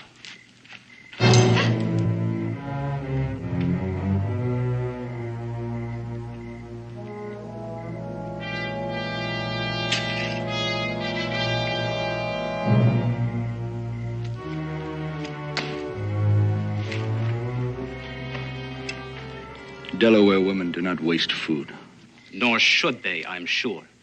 For they can't afford to. But Miss Creighton does waste food. She does not know how it has come by, nor does she care. She only knows that it is there and in excellent abundance, and that's all she need know. In short, she is a lady. But that's something you savages wouldn't understand.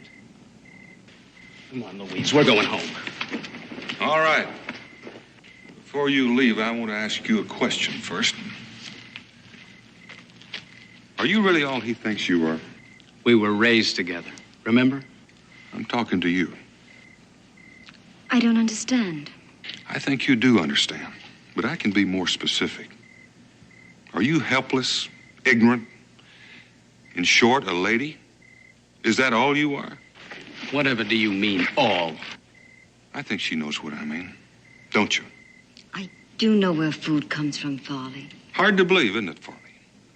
I don't know what you're trying to do, Boone, but my fiancée has had just about enough of it. Your fiancée also happens to be Tedescon's daughter. Aren't you interested just a little bit in knowing what that means? It means she's the daughter of a dirty, ignorant savage, which is something I shall always endeavor to overlook. Don't trouble yourself. Louise, I didn't mean it that way. Louise.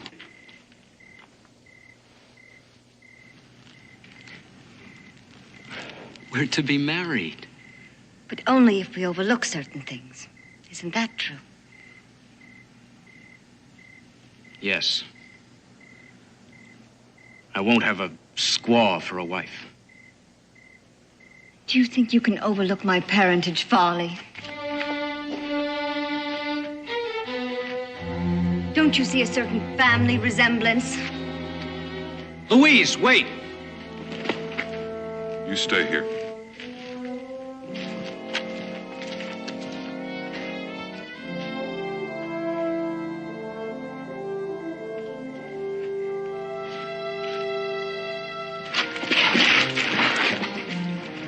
You'll dirty your hand.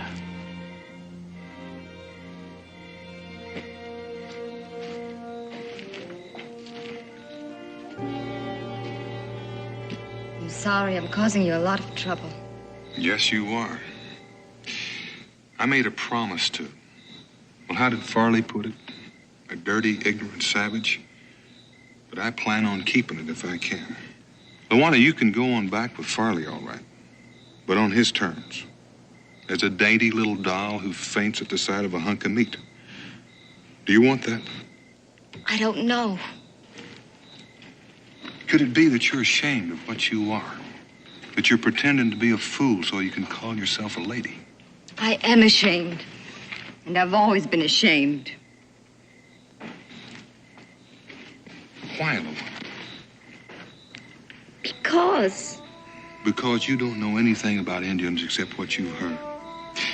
You know, most people don't hate Indians. They pity them. They want to uplift them. Which pretty much means that they think they're inferior. I suppose it does. Take Katoga. Would anyone in their right senses dare pity him? No. No. Because he's proud of who he is and of what he is. And so should you be. You're the daughter of Tedescan, a great ruler of a proud people. Feeling inferior the way you do, you may not be worthy of him. Mr. Boone,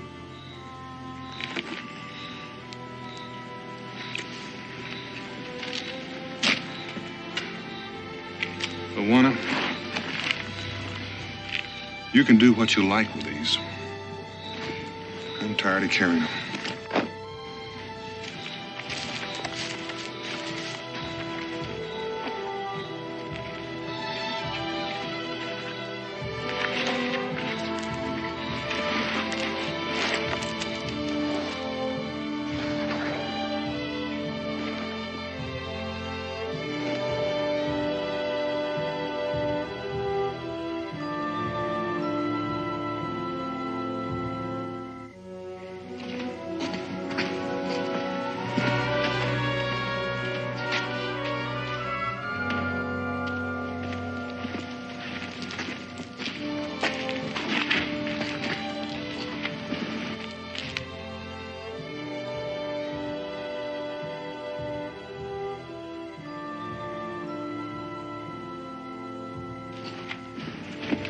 What the devil does this mean?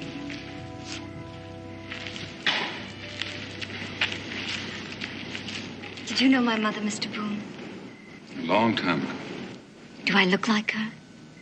Very much. Do you intend to remain in those ridiculous garments? They're quite comfortable.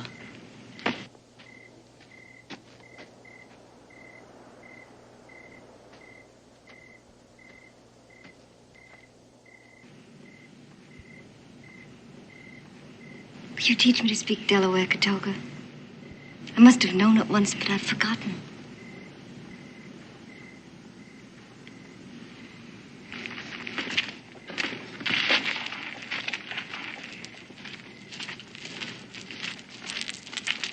Have I done something wrong?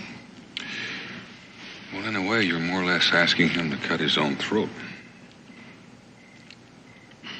Because he wants to be chief. That's right.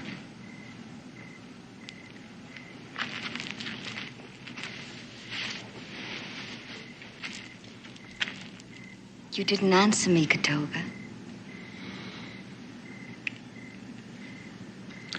I will teach you. Thank you. That's too much. Come on, Louise, you're going home with me. I'm sorry, Foley. I'm going to see my father now. Please let me go. Not until you stop this charade. I think you better let her go. Well, you stay out of this, Boone. You've caused enough trouble as it is. There's nothing keeping you here.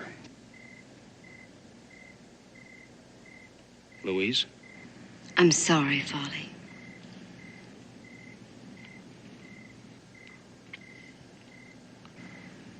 It isn't the same anymore. Can't you see that? What shall I say to our... to my parents? Tell them thank you very much for allowing me to make my own decision.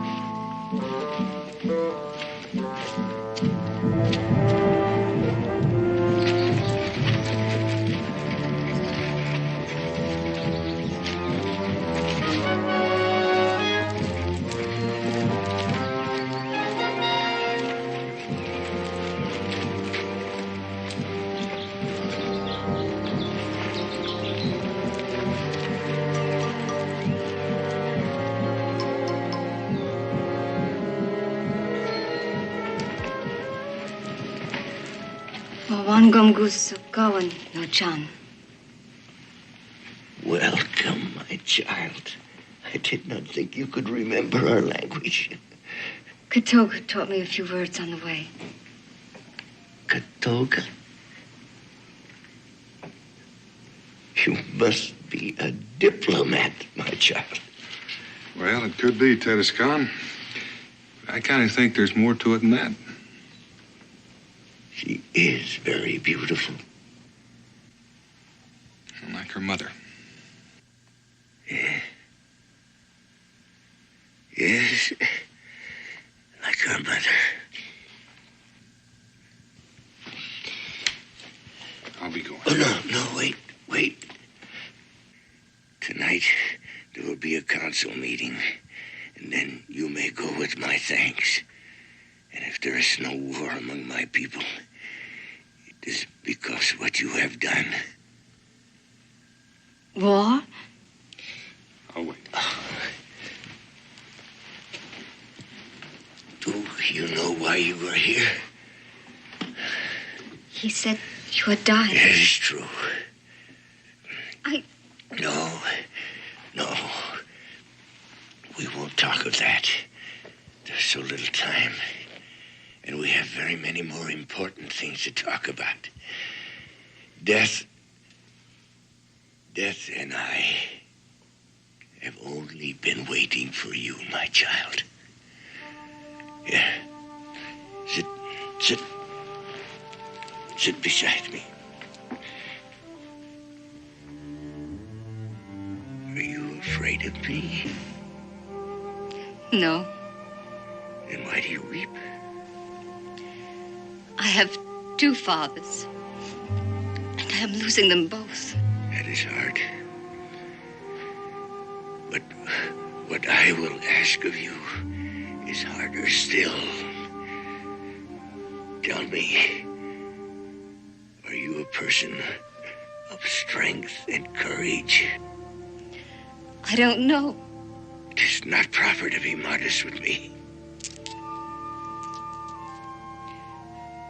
And yes, I am. Then listen carefully, and I will explain. I'll get some water.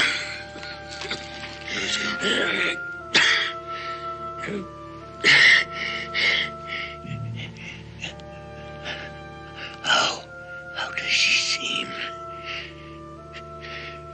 She's the daughter of a great chief. Oh, Boone, I must ask you to do one more thing for my people.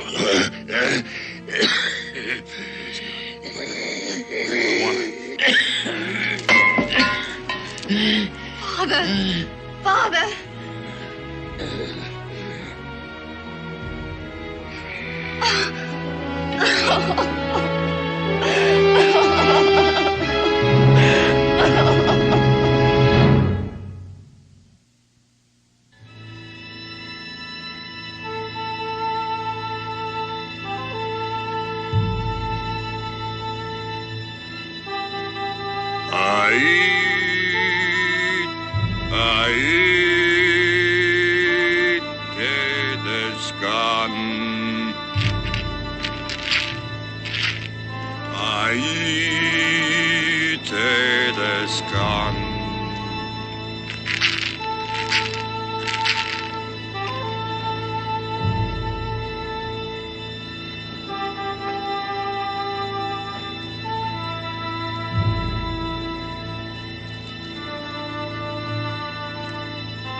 I loved him too.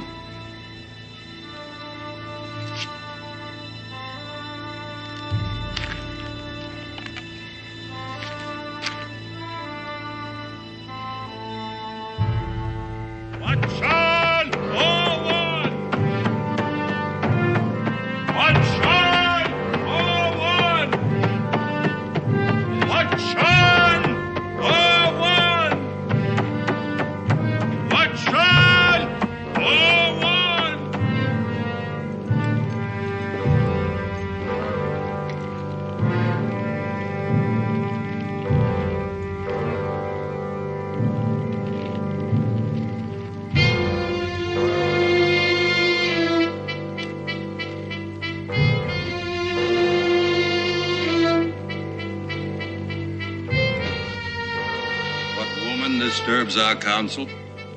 I am Lawana, daughter of Teduscan. I claim the right to sit with the council in place of my father. You may sit.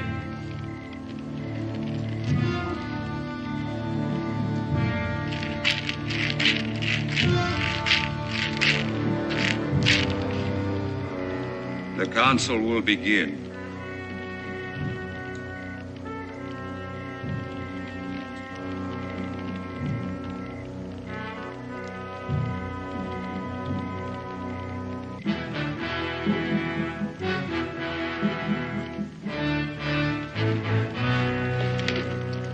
In the name of the spirit of the feathered robe, I command the presence of the chief maker.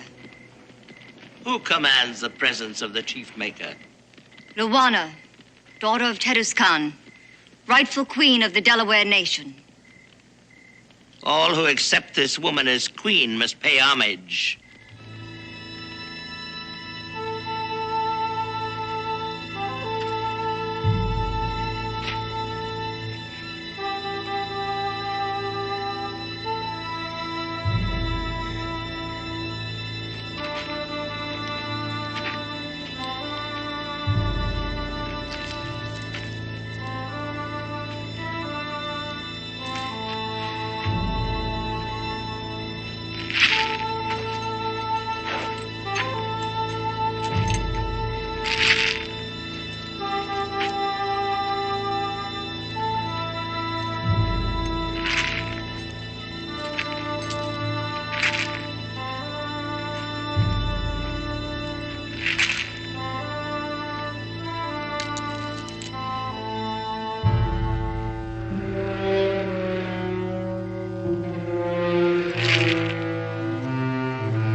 I demand the ancient trial of kings. The right of Luana, daughter of Teduscan, has been challenged. One who cannot accept the challenge cannot rule. Is that not the law? It is the law. Do you accept the challenge? I accept. Do you understand what the trial requires? That only the bravest may endure it? Only the bravest is fit to rule. It is your right to stand guard over the place of trial. I will stand guard. It is your right to choose one to stand guard with him. I choose Daniel Boone.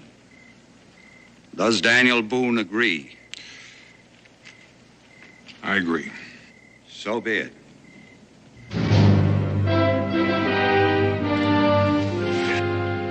Withdraw the challenge. I do not understand you. I did not expect her to accept the challenge.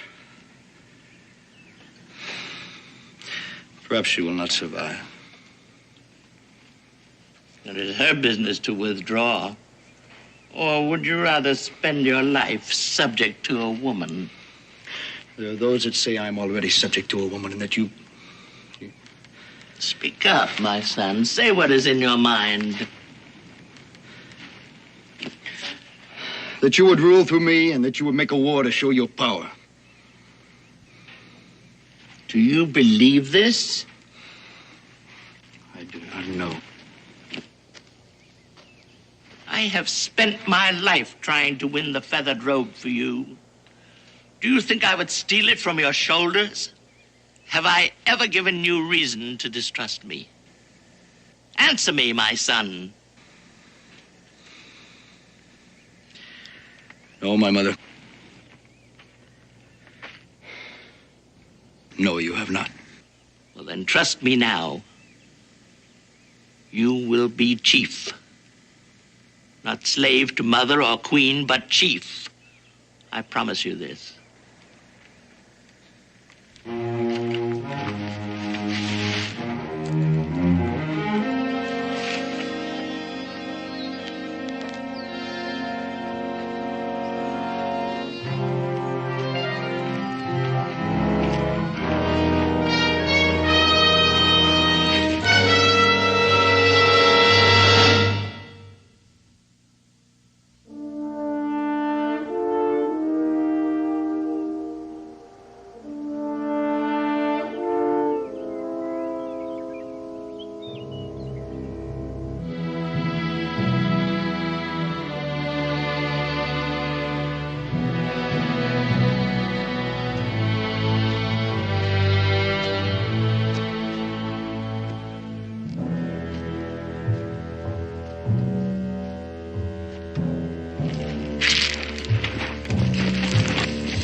Stop this, Katoga. So can she. This is the last moment when you can withdraw from the trial without losing honor.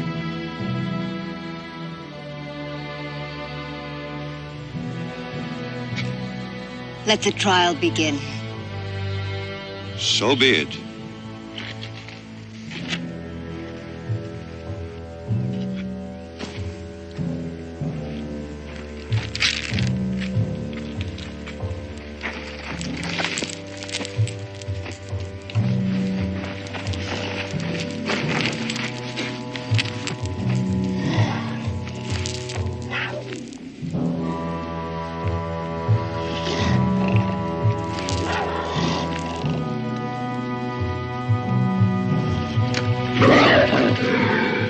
Here you must remain until we return.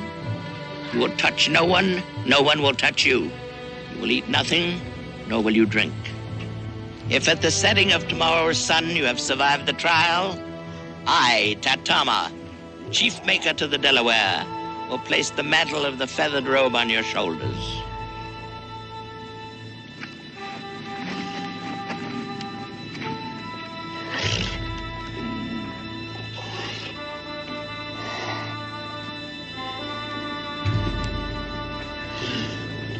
Aye, aye.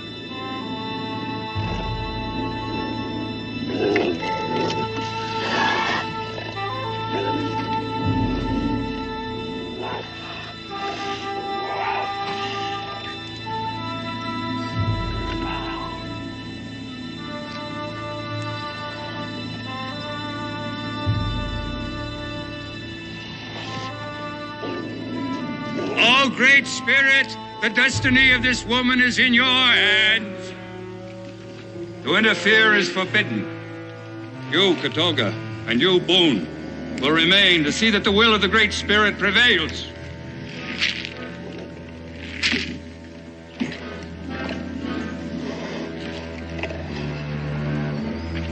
You may not hold weapons. It is the law.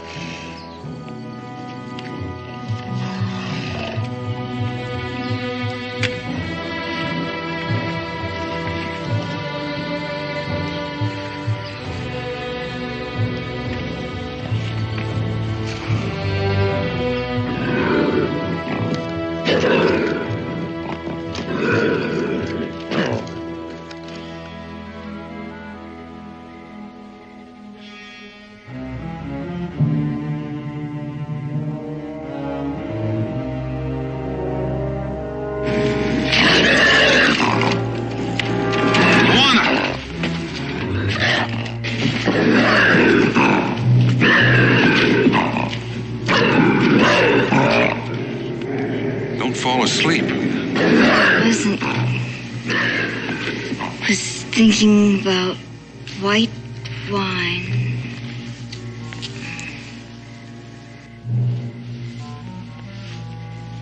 Have you ever had white wine, Katolka?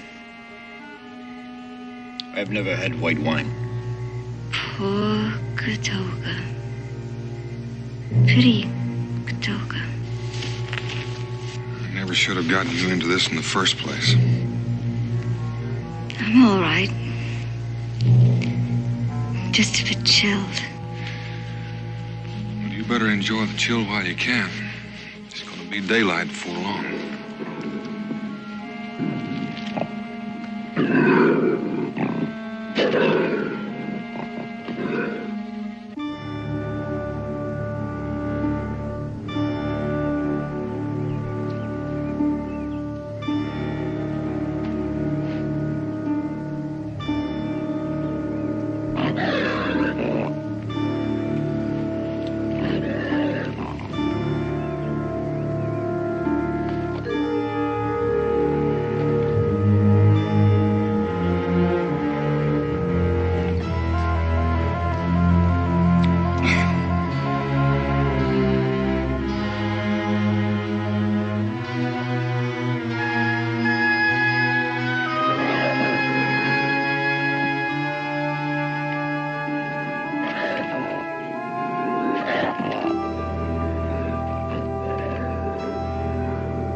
Can't take anymore. She need only loosen the thong. I'm gonna take her down. She must do it herself. Stop it. Katolka is right. Let me alone. Please.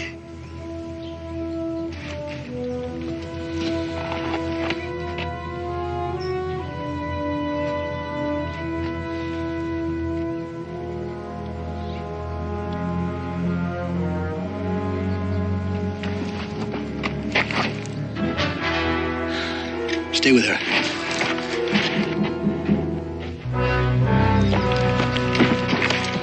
What are you doing here? Do you not wish to be chief? My mother sent you. Just stay here. I will attend to Boone. Go back and tell her not to interfere.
Katoga, are you all right?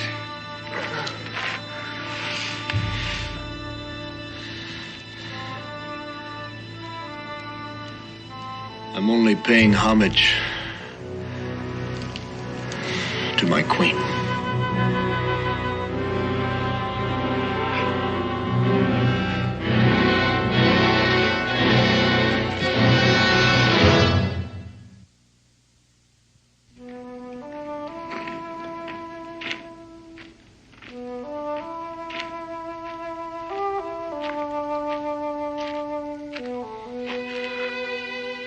You would be proud. It's because of you that I was able to do it. Perhaps. I've come to say goodbye. I'm leaving with Daniel Boone. Why? Is it because of your mother? The council said she need not go, only that she no longer be chief maker. For her, that will be worse. No, I'm leaving because I will not be chief. I've sworn this to myself. Isn't there another way, Katoga? Must a queen rule alone? You're very bold. I keep surprising myself. But a queen should be bold. What surprises me even more is that a man who wants to be chief should be so shy.